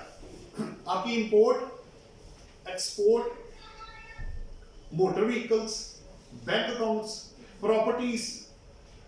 अभी डोमेस्टिक और इंटरनेशनल ट्रैवल जो है ना वो अभी हाईलाइट नहीं हुआ, वो भी जब लिंक हो गया उसका तो वो भी आ जाएगा। लेकिन आपने डाटे को क्लाइंट से लेना है और उसको मैच करके तो आगे भेजना है, वरना अक्सर वहीं से ही ये पकड़ के 122 सेक्शन बंदे को लग जाता है या ऑडिट में डाल देते हैं उसको। मिनिमम टैक्स लायबिलिटी अभी भी उसको प्रॉब्लम है, कभी वो मिनिमम टैक्स ज्यादा कर देता है, कभी कम कर देता है, कभी बराबर कर देता है। तो आपने करना वही है जो लॉ के मुताबिक है। अगर आपका वो टैक्स ज्यादा बना रहा है तो आपने उसको लॉ के मुताबिक वो बनाना है। मसलन मेरा 15 लाख टैक्स बनता है, वो बना रहा है 25 लाख रुपए। अब आपके कह देने से तो नहीं ना मैंने 10 लाख और आपको जमा करा है। अगर लॉ कहेगा तो मैं जमा करूंगा, अगर नहीं कहेगा तो मैं जमा। तो आप एक लेटर साथ मार्क करें, जनाब मेरी एक्चुअल लायबिलिटी 15 बनती है, इन्होंने 25 बनाई है, बाकी का डिफरेंस मैंने टैक्स डिडक्टेड एट सोर्स में डाल दिया ताकि मेरी लायबिलिटी उतनी ही डिस्चार्ज मैं करूं जितनी के बनती है। और ये मैं आपको बता रहा हूं कि मैंने ऐसे किया है, क्योंकि इनकम को मैं डिस्टर्ब नहीं करना चाह रहा और टैक्स को मैं फिर आगे जाके बढ़ा दूंगा ताकि मैं पूरी लायबिलिटी अपनी डिस्चार्ज कर सकूं। वो एरियर के लिए वो टैब है, वो आपको पता है, उसमें 3 साल के एवरेज वाला, एम्प्लॉयमेंट वाला भी है, ये भी मैंने करा दिया होगा। ये एक और इंटरेस्टिंग है जी, आपका जो नेक्स्ट जे है सेल टैक्स रिटर्न का, वो ओपनिंग और क्लोजिंग स्टॉक के लिए है। अक्सर उसमें क्या करते हैं कि उसके क्लोजिंग स्टॉक को रिटर्न से मैच करते हैं और डिफरेंस कहते हैं कि आपने शो नहीं, आपकी इनकम बना के टैक्स लगा रही है, जबकि दोनों के प्रिंसिपल डिफरेंट है। नेक्स्ट जे सिर्फ स्टॉक है, उसमें लेबर, डेप्रिसिएशन, FOH उसमें कवर्ड नहीं होते, तो वैल्यू कैसे टैली होगी? ये इसका प्रिंसिपल और है, उस पर जजमेंट्स भी आई हुई है, अगर किसी को चाहिए होगी तो मुझसे ले।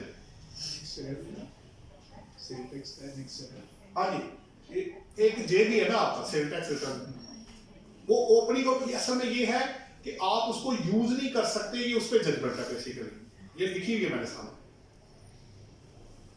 ये लोन पे जी डायरेक्टर के साथ ये भी एक मसला हो जाता है कि आप लोन फ्रॉम डायरेक्टर तो कंपनी ले सकती है, लोन टू डायरेक्टर अगर देंगे तो वो डिविडेंड की डेफिनेशन में सेक्शन 2 में चला जाता है। तो ये भी जरा चेक कर लेंगे, जो इंटरेस्ट फ्री लोन है वो आया है या गया है, वो बड़ा इंपॉर्टेंट होगा। और क्रॉस चेक का बीच में जो एलिमेंट है वो आपको पता है। कमेटी में जी काफी लोगों ने कहा कमेटी हम डिक्लेयर कर दें, कमेटी मसला कैश में डील हो रही है, उसको टैक्स ऑफिस एक्सेप्ट नहीं करेगा। तो बेहतर यही है कि आप उसको ना कवर करें, क्योंकि जब आपने दी थी तो आपने नहीं कवर की, तो जब ले रहे हैं तो फिर कैसे आप कवर करेंगे? या फिर एक हल है कि सबका ज्वाइंट अकाउंट खोलें, एक बैंक अकाउंट में सारे पैसे डालें, जब निकले तो एक बंदा ले ले और जब दे तो उसी में जमा करा दे, तो फिर आपकी लीगल फॉर्मेलिटी पूरी हो जाएगी। वरना खाम खाई वो दूसरे लोग आपसे नाराज हो जाएंगे कि मैंने तुम्हें कहा था कमेटी डालो, तुमने मेरा नाम टैक्स ऑफिस में दे दिया हमको, ठीक है? तो वो लड़ाई करेगा आपसे आगे, चाहे खवातीन हो या बंदे हो, वो फिर कहेंगे यार तुमने क्या कर दिया भाई, ये क्या हुआ है, ये मैंने कर दिया था, 5 मिनट हो गया है। ये अगर आपकी देखें आपकी रिटर्न में किसी कैलकुलेशन में कोई फर्क आ गया है जो लॉ से इनकॉन्सोनेंस नहीं है, तो प्रिवेल लॉ करेगा। उसकी ये जजमेंट मैंने आपको पेशावर की ट्रिब्यूनल की दे दी है, इसको आप यूज कर लीजिए। यानी अगर कोई कहेगी कि आपने जो कैलकुलेशन आपने गलत की है, मैंने कहा नहीं जी मैंने ठीक की है, आप बैठ जाए मेरे साथ, ये मेरी कैलकुलेशन है, आप अपनी बनाए। तो जो लॉ ने कहना है वही होना है, रिटर्न वाली कैलकुलेशन को एक्सेप्ट नहीं किया जाएगा। कैश गिवली रिलेटिव्स के साथ है, आपको पता है। अब पहले था वो 7 बंदे आए, फिर उसके बाद रिलेटिव, अब सिर्फ रिलेटिव पे आके बात होती है कि गिफ्ट्स में कोशिश करें एक तो वो क्रॉस चेक हो, और अगर इन काइंड हो सकता है, और प्लस रिलेटिव की डेफिनेशन में उसको आना लाजमी होगा, वरना वो आपकी इनकम बना के आपको टैक्स लगा देगा।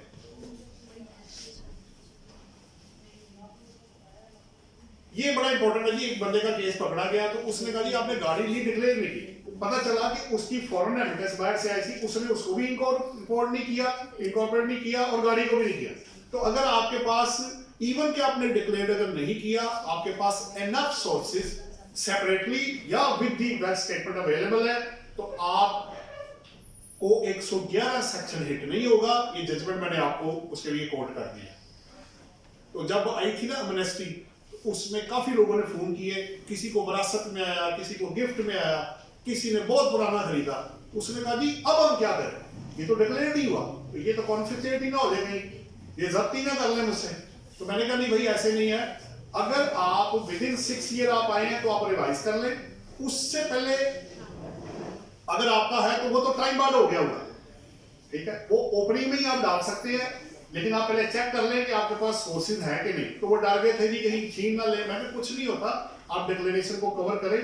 अगर आपके पास या तो सोर्सेज हो या गिफ्ट है तो फ्री होगा ना यार, वहां कौन सा पैसा नहीं है आप, या विरासत में है तो वो भी आपको पता होगा। इस्लामाबाद हाईकोर्ट की जजमेंट आ गई है कि जो टाइटल की डेट होगी, अगर किसी बंदे की डेथ हो गई है और बंदे ने 5 साल बाद या काफी टाइम गुजरने के बाद रजिस्ट्रेशन करवाई है प्रॉपर्टी की, तो date of acquisition from the date of death लिया जाएगा, from the date of registration नहीं लिया जाएगा। तो ये एक प्रोसीजरल लैप्स हुआ है, तो इसमें जरूरी नहीं है कि आप वहां से शुरू करें, टाइम आपका पीछे से शुरू होगा, ताकि आपको एग्जम्पशन मिल जाए वो कैपिटल एसेट्स की 37 के अंदर।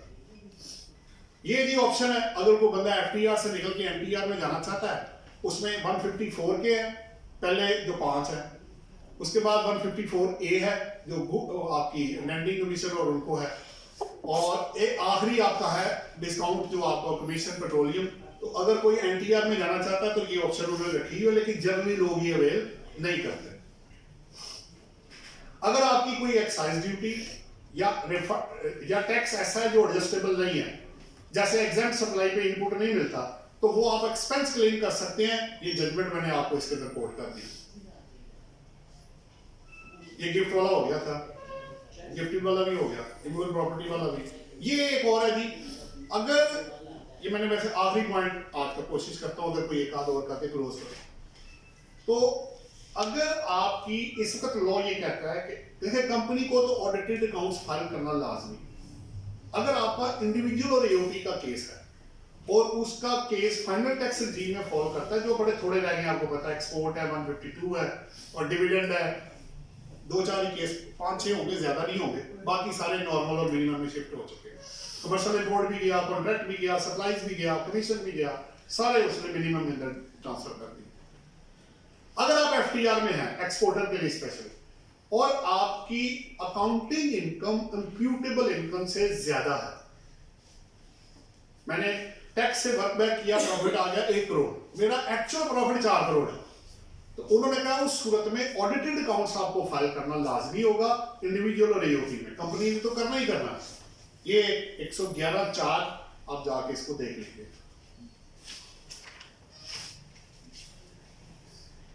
ये भी हो गया।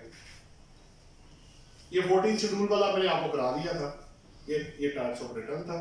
अगर कोई और है, रेजिडेंशियल स्टेटस आपने करना है, ये चीजें अब आपने बैलेंस शीट में एक लोग क्या करते हैं, उसको ना 0-0 करके डिक्लेयर कर देते हैं।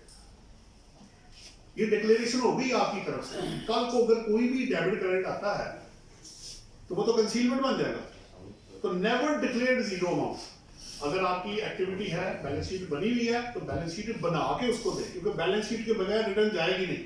तो लोग आप स्मार्टनेस कैसे दिखाते हैं, 0-0 करके सबको, तो दोनों को 0-0 करके फाइल कर देते हैं। वो ना करें, वो कल को आपके लिए 122 और ऑडिट में वो फिर आपके लिए प्रॉब्लम क्रिएट करेगा।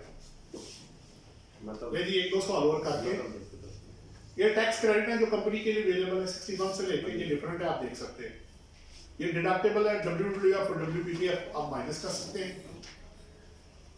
एग्रीकल्चर इनकम आपको नेट डिक्लेयर करनी होती है मोटा मोटा। फॉरेन सोर्स इनकम, उसका भी एक टैब बना हुआ है पूरा आपके डिक्लेरेशन पीरियड। ये मैंने कर दिया था। मैंने कोशिश की कि इसमें से आपकी सारी चीजें थोड़ा करके इसमें कवर करूं। फिर भी अगर आप कोई क्वेश्चन करना चाहते हैं तो आप 1 बाय 1 करके तो सवाल कर सकते हैं। जी बैठे रहे। सर एक बंदा बाहर गया, बाहर उसने अपनी इनकम कमाई है, इधर वो अपने ही अकाउंट में भेज रहा है, तो वो फॉरेन रेमिटेंस में आएगी या फिर फॉरेन इनकम? अगर आप उसी बंदे की रिटर्न फाइल कर रहे हैं जो कि हम कर रहे हैं, तो उसकी फॉरेन सोर्स इनकम बनेगी। और नॉन रेजिडेंट की फॉरेन सोर्स इनकम पाकिस्तान में टैक्सेबल नहीं होती, चाहे उधर टैक्स दिया या नहीं दिया। ठीक हो गया। मसलन एक बंदा सऊदी अरब में है, वहां अभी नहीं टैक्स उस पर लगा हुआ, UAE में अभी 5% आपका वो लगा है, कुछ इनकम टैक्स 24 या ऑनवर्ड वो लगाना चाह रहे हैं, लॉ उन्होंने पास कर लिया बिजनेस और कैटेगरीज।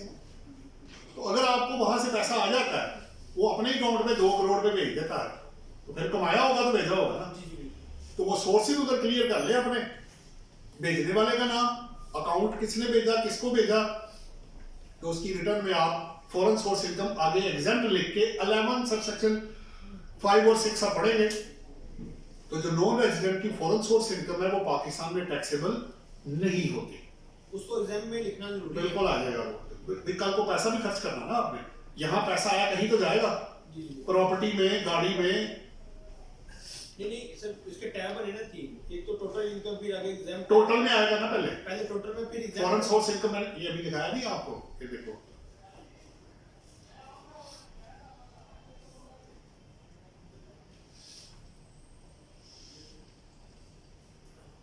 पीछे था मेरा, ये फॉरेन सोर्स है ना, उसके भी 5 हेड्स उसी तरह ही, जैसे आपके रेजिडेंट के उसी तरह नॉन रेजिडेंट के बनाए हुए हैं उन्होंने। अंदर टैब खोलेंगे खुल जाएगा, तो टोटल के आगे एग्जाम्प्ट हो जाएगा, 0 हो गया।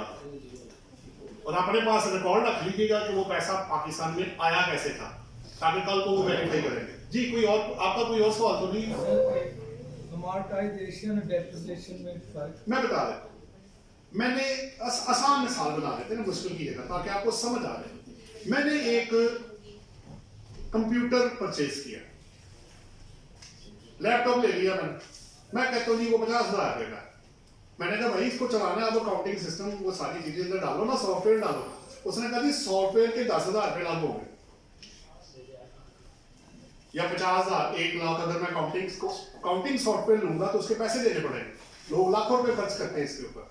तो वो जो मैंने लैपटॉप लिया है वो टेंजिबल है, वो 22 में जाएगा, और जो मेरा सॉफ्टवेयर है वो इनटेंजिबल है, वो जाएगा 24 में। जो लैपटॉप में कमी होगी यूज करके वो डेप्रिसिएशन है, और जो सॉफ्टवेयर में कमी होगी उसको क्या कहेंगे, अमोर्टाइजेशन। ये बेसिकली फर्क है, अब आपको आसान हो जाएगा। जी आपका कोई और सवाल हो? जी हाँ जी। From KPS, so my first question about as described under section 22 में अभी बात की आपने, so how to recognize the depreciable assets, इसको recognize कैसे करेंगे? अब इस सेम मैं उसी assets को अगर partially officially यूज भी कर रहा हूँ, तो with respect to जो उसके rates given है depreciation के, वो applicable कौन से होंगे? और my last question is why to include the loss of income in total? ये बताइएगा थोड़ा सा। देखिए ना, पहला आपने सवाल एक एक करके करे ना। पहला आपने कहा कि डेप्रिसिएबल जो एसेट है, देखिए जब आपने एक्वायर किया होगा तो पैसे तो दिए होंगे ना आपने, वो तो एक्चुअल कॉस्ट पे आ गया आपका। सेक्शन 75 में टैक्स के अंदर रीवैल्यूएशन सरप्लस या डेफिसिट का कोई कॉन्सेप्ट नहीं, वो रियल वैल्यू पे आपको देंगे। ठीक है, एक बंदे ने ना वेल्थ की एसेट की रीवैल्यूएशन की, उसने कुछ 600-700 मिलियन गेन अंदर डाल दिए, उन्होंने टैक्स उसको लगा दिया। वो ट्रिब्यूनल में अल्टीमेटली जाके वो विन किया, जनाब ये तो रियलाइज ही नहीं हुआ, ये तो मैंने मार्केट से जरा वैल्यू ली थी, वो डाली थी मैंने। उसने कहा ये डालनी नहीं थी क्योंकि वैसे तो कॉस्ट पे बनाई जाती है। तो एक तो एक्चुअल कॉस्ट आएगी, पहला सवाल। दूसरा आपने क्या कहा कि जो डेप्रिसिएशन है ये यूज अगर आप करेंगे दोनों पर्पसेस के लिए, देखिए बात ये है लॉ ये कह रहा है 22 के ना काफी 14, 15, 16 तक 14-15 तक उसके सेक्शन है, उसमें वो ये कहता है कि अगर आपने बिजनेस के अलावा यूज किया तो वो डेप्रिसिएशन आपको नहीं मिलेगी। मसलन मैंने 6 माह पर्सनल यूज किया है गाड़ी को और 6 माह बिजनेस के लिए यूज किया, तो जो अगर 10% अगर रेट है, फर्ज करें अज्यूम कर लेते हैं 10 है अगर या 15 है, तो जो भी रेट होगा वो फिर प्रोपोर्शनेट बेसिस पे मुझको अलो किया जाएगा जो बिजनेस पर्पस के लिए होगा। लेकिन बिजनेस के अलावा अगर यूजेज नहीं है तो फिर आपको पूरा मिल जाएगा। ये दो चीजें मुख्तलिफ हैं। एक में वो कहता है अगर बिजनेस के अलावा यूज ना हुआ तो 100% आप एक दिन भी इस्तेमाल करेंगे मिल जाएगा पूरे साल का। लेकिन अगर ये कल को पता लग गया कि इसने बिजनेस के अलावा भी इस्तेमाल किया है तो वो वाला जो पार्ट होगा वो आपको बिजनेस में, क्योंकि वो पर्सनल बन गया ना, तो सेक्शन 21 हिट हो जाएगा कि पर्सनल एक्सपेंसेस आप क्लेम नहीं कर सकते। और तीसरा क्या था आपका? So I can do the loss of incomes and total income is देखें नहीं वाई का मतलब वाई नहीं है। देखें सवाल ये है जब एक बंदा बिजनेस करता है क्या जरूरी है कि उसको प्रॉफिट ही होगा? loss भी है। तो दिस इज वाई कि वो इनकम वो नेगेटिव इनकम की डेफिनेशन में शामिल किया है और तो कुछ नहीं है। अच्छा इसकी जो वर्किंग है डेप्रिसिएशन का जो टैब बना हुआ है तो रिटर्न ओपन करके उसमें जो वर्किंग काइंडली बता दे। उसमें मैं आपको बता दूं बड़ा आराम से 5-6 कॉलम। पहला ओपनिंग बैलेंस है, फिर एडिशन और डिलीशन है, फिर आपने नया एसेट खरीदा या पुराना वो भी अलग अलग है, फिर यूजेज आपने बताना है 100% है 50% है, फिर रेट भी वो आपको उठाने देगा। रेट उन्होंने ऑटोमेटिक लगाए हुए और वो थर्ड शेड्यूल से अटैच किए हुए हैं, तो वो ऑटोमेटिक उठा के डेप्रिसिएशन आखी आपने सिर्फ वैल्यू डालनी है, एडिशन डिलीशन और यूजेज।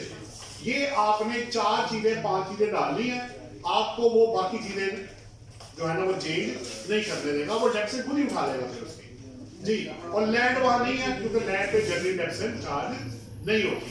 आपके 3 सवाल हैं। लास्ट क्वेश्चन इंप्यूटेबल इनकम को कैंडिडेट फिट कीजिए। देखिए इंप्यूटेबल इनकम जो है ना, पहली बात तो ये है कि सेक्शन 4C पर्पस के लिए 4B जो आप एप्लीकेबल नहीं है 4C आ गया। ये इंप्यूटेबल इनकम की डेफिनेशन 4C पर्पसेस के लिए सेक्शन 4C के सुपर टैक्स के। मसलन मैंने 1 लाख टैक्स दिया, फाइनल डिस्चार्ज में मैंने एक टैक्स दिया, ये नॉर्मल इनकम कितनी होगी जिसमें 1 लाख टैक्स बनेगा? बैक वर्किंग करेंगे। स्लैब है तो स्लैब रेट, फिक्स रेट है तो फिक्स रेट है। तो कितनी इनकम पे मैं 29%, 20% या स्लैब रेट लगाऊं कि वो 1 लाख टैक्स बन जाए? इसको इंप्यूटेबल इनकम कहते हैं। और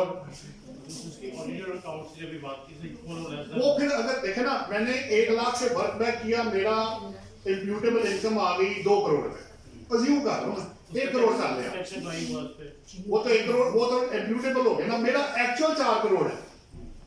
तो वो कहता है अगर आपका अकाउंटिंग प्रॉफिट जिसका क्रेडिट आपने लेना है कैपिटल के अंदर, अगर वो आपकी इंप्यूटेबल इनकम से ज्यादा है तो आपको ऑडिटेड अकाउंट्स देना लाजमी हो जाएगा। लेकिन अगर अकाउंटिंग प्रॉफिट इंप्यूटेबल इनकम से कम या बराबर है तो फिर आपके अनऑडिटेड अकाउंट्स भी चल रहे हैं। ये बेसिकली 111(4) के अंदर कॉन्सेप्ट। जी सर आपका। सर ये NTR, FCR, NPR, SBI कौन-कौन से सेक्शन रिलेट करते हैं? मैं आपको आसान कर देता हूं। जब ज्यादातर अगर आप FTR चेक करना चाहते हैं तो 169 सेक्शन और कुछ सेक्शन में अपनों में भी लिखे हुए हैं, उसको अगर जब भी चेक करना हो कि ये फाइनल टैक्स रिजीम में है तो आप 169 सेक्शन पढ़ेंगे, ठीक है। अदरवाइज अगर आप सेपरेट ब्लॉक में ना गए, जैसे डिविडेंड है, प्रॉफिट और डेट है, ठीक है, वो 50 लाख से नीचे होगा तब, ठीक है ना, वो लिमिट उन्होंने लगाई हुई है।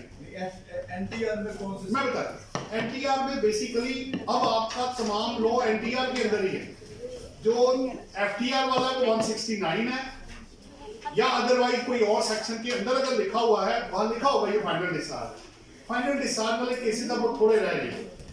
आपको मैंने डिविडेंड बताया, प्राइस बॉन्ड बताया, एक्सपोर्ट है, नॉन रेजिडेंट की कुछ ट्रांजैक्शन है, और 152 ये आपका कुछ ट्रांजैक्शन है जो FTR में। अदरवाइज या वो मिनिमम है या आपका एडजस्टेबल। जी आपका सर कोई और सवाल? कोई और सवाल था वो क्यों हो गया? ये SBI में सेपरेट ब्लॉक, वो रेट ही लग, जैसे आपका कैपिटल गेन आता है ना, इसके रेट ही लग है। उसमें अब 3 क्लासेस बन गई। अगर आप अपार्टमेंट 2 साल बाद बेचेंगे तो 0% टैक्स है, घर 4 साल बाद बेचेंगे तो 0% है, और अगर आप प्लॉट बेचेंगे 6 साल बाद from the date of acquisition तो वो 0% टैक्स उस पर चार्ज किया जाएगा। लेकिन रेट उनके अलग से गिवन है, 15% से शुरू होता है, जैसे जैसे आगे जाएंगे कम होता जाएगा जी। तो रेट ही अलग है, तो वो आपकी इनकम में फिर उसको ऐड करने का कोई जवाब नहीं है, क्योंकि एक का नॉर्मल है, एक का 15 है या 12.5 या जो भी है, तो इसलिए 2 इनकम अलग अलग हो जाती है। सेपरेट ब्लॉक इसलिए कहा जाता है जी। So my last question is about the sales tax, which is not relevant to this topic, sir. So tier 1 में जो उसके difference उसके rate applicable होते हैं, so sir when we are going to apply there are certain rates का apply होते हैं, तो अगर real time example ले लें थोड़ा सा concept clear हो जाएगा। Like sir गोल्ड में से कोई भी चीज़ परचेजिंग करते हैं, मेडिकल से करते हैं, उनकी शीट भी उनके पास अवेलेबल है। जब सेल टैक्स चार्ज किया होता है, जो कि 3rd शेड्यूल में चार्ज होती है क्रिमिनल रूल्स में सेक्शन उसमें 3 में, वहाँ पर जो उसका जो होता है वो आरटीएस में जो रेट्स है वो कब एप्लीकेबल होंगे, जब उसकी डिफरेंट उसका स्केल यार्ड होना चाहिए या उसका मॉल में या चेन में, ये फर्दर समझाइए कि कैसे इसकी वो टियर 1 की आप डेफिनेशन जब सेक्शन 2 में जाके पढ़ेंगे तो उन्होंने एसी हॉल मॉल वाला वो दिया हुआ है, उसमें उन्होंने आपकी चेन ऑफ स्टोर्स जी वो भी दिया हुआ है आपका इलेक्ट्रिसिटी बिल इतना होना जी। ऐसे ही उनमें से कोई एक भी कंडीशन अगर मेट हो गई तो फिर आपको टियर 1 में रजिस्टर्ड होना लाजमी जी ऑब्वियसली। तो सर जो रेट होगा वो वाला किसके वो तो देखें 3 शेड्यूल ज्यादा एप्लीकेबल है। 3rd शेड्यूल आपकी प्रिंटेड प्राइस वाला है, 5th शेड्यूल 0 रेटेड है, और 6th शेड्यूल आपका एग्जेम्प्ट सप्लाई है, 8th शेड्यूल आपका रिड्यूस रेट वाला है। तो ये चारों को मिला के आपको पढ़ना पड़ेगा, और 9th भी है आपका सेलुलर मोबाइल के ऊपर जो सीएमओ के ऊपर जी जी ऐसे। तो वो आपको देखना पड़ेगा कि आपकी प्रोडक्ट या सेक्टर किस स्केड्यूल के अंदर फॉल करेगा, उसके मुताबिक आएगा। सर लाइक उसी गवर्नमेंट को थोड़ा सा कंटिन्यू करो, उसमें जो हमें चीजें प्रोडक्शन डील बेसिस टर्नओवर हो रही है सेल्स का, असल में पता क्या है, कुछ आइटम जैसे आपकी सादा आप खुले चावल है, रोटी है, बंद है, वो एग्जैक्ट सप्लाई में कवर्ड है, कुछ रिड्यूस के अंदर कवर्ड है 8th में, और कुछ आपके 3rd के अंदर कवर्ड है। तो आपको देखना पड़ेगा कि आप जो आइटम जिसमें डील कर रहे हैं वो किस स्केड्यूल के अंदर कवर्ड है, उसके मुताबिक वो चीज बाहर है, प्रोवाइडेड कि आप उसकी वो कंडीशंस को मेट करेंगे। मेरा ख्याल है पूरे हो गया। Please restrict your question for today's topic, which is filing of a return sales tax, क्योंकि आज का हमारा सब्जेक्ट नहीं है, तो I request कि आप पूरा रिटर्न तक restrict रहें ताकि हम इसको कंक्लूड करना, 4:15 का टाइम हो चुका है, तो कंक्लूड कर दें। मेरे साहब कुछ ऐड करना चाह रहे हैं? जी बट सर, एक तो जब हम कंपनी के रिटर्न बनाते हैं, एक तो नॉर्मल टैक्स होता है 29% हो गया, एक मिनिमम टैक्स होता है जो सेक्शन 113 के तहत, एक ऑल्टरनेट कॉर्पोरेट टैक्स है, इसको थोड़ा सा एक्सप्लेन कीजिएगा। एक बात। अच्छा, दूसरा ये सवाल है कि जब हम कंपनी अकाउंट्स फाइनल करते हैं तो हमें लायबिलिटी साइड पे वर्कर वेलफेयर फंड को 2% ऑफ द प्रॉफिट बुक करना पड़ता है, और वर्कर प्रॉफिट पार्टिसिपेशन फंड को 5% ऑफ दैट इनकम करना पड़ता है। ये जो वर्कर प्रॉफिट पार्टिसिपेशन फंड है, इसके हवाले से थोड़ा सा एक्सप्लेन कर दीजिएगा कि इसकी डिसबर्समेंट का कोई टाइम फ्रेम है। मुझे किसी दोस्त से इस हवाले से पता चला कि इसको आपने डिस्ट्रीब्यूट करना है और उसका एक टाइम फ्रेम है जी। अगर उस वक्त तक ये 2 सवाल हो गए। तीसरा एक बड़ा अहम सवाल है जो टेक्निकल भी है और प्रैक्टिकल भी है कि ड्यूरिंग द ईयर जो पिछले सालों की असेसमेंट होती है कंपनीज की, और उस पर जो टैक्स एप्लीकेबल होता है 122 के नोटिस, 111 के नोटिस, उस टैक्स की मद में जो इनकम असेस होती है, क्योंकि वो अकाउंट्स तो हम फाइनल नहीं, वो तो ऑलरेडी फाइनल हो चुके होते हैं, उसको हम क्या करंट ईयर में कहीं इन्वोक कर सकते हैं, अपने अकाउंट्स के अंदर बुक कर सकते हैं, एज ए इनकम दे सकते हैं या नहीं। चौथा सवाल ये है कि जो टैक्स हमारा वेस्टेज में आता है, like income sales tax law में सेक्शन 8 भी कहता है, ये कुछ और टैक्सेस हैं जैसे एग्जेम्पशन की आपने कोई मिसाल दी, तो उन टैक्सेस को अगर कंपनी पे करती है और वो सेल्स टैक्स पर्पस के लिए इनएडमिसिबिलिटी में फॉल कर जाते हैं, तो हम उसको एक्सपेंस में कैसे बुक करें, ये चंदे। देखिए सेशन में मैंने आपको पहले ही बता दिया था, मैंने बल्कि आपको एक जजमेंट भी कोट की आखिरी सवाल का जवाब मैं आपको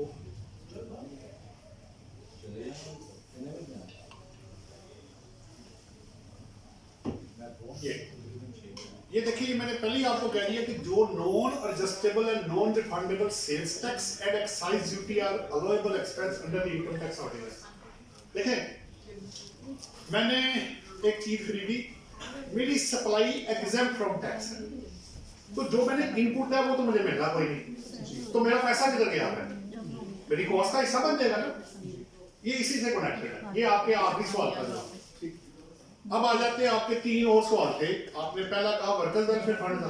देखिए, बात ये है कि चूंकि ये दोनों ही अब प्रोविंशियल लेवीज हैं, ये पीआर या नोटिस इशू कर रहा है डब्ल्यूपीएफ के भी, तो डब्ल्यूपीपीएफ में ये है कि आप वर्कर्स को अगर दे देंगे, उसका पूरा एक ऑडिट होता है प्रोविडेंट फंड का, या जो भी बनाया जाता है, आपके उसके अकाउंट्स होते हैं जिसमें बैलेंस शीट सारा कुछ बना के, शीटें बना के, जिन जिन में डिवीजन होती है वो डिवाइड कर दिया जाता है। इवन के जो अनडिवाइडेड अमाउंट होती है वो वर्कर्स वेलफेयर फंड के तौर पे आपको देनी पड़ेगी।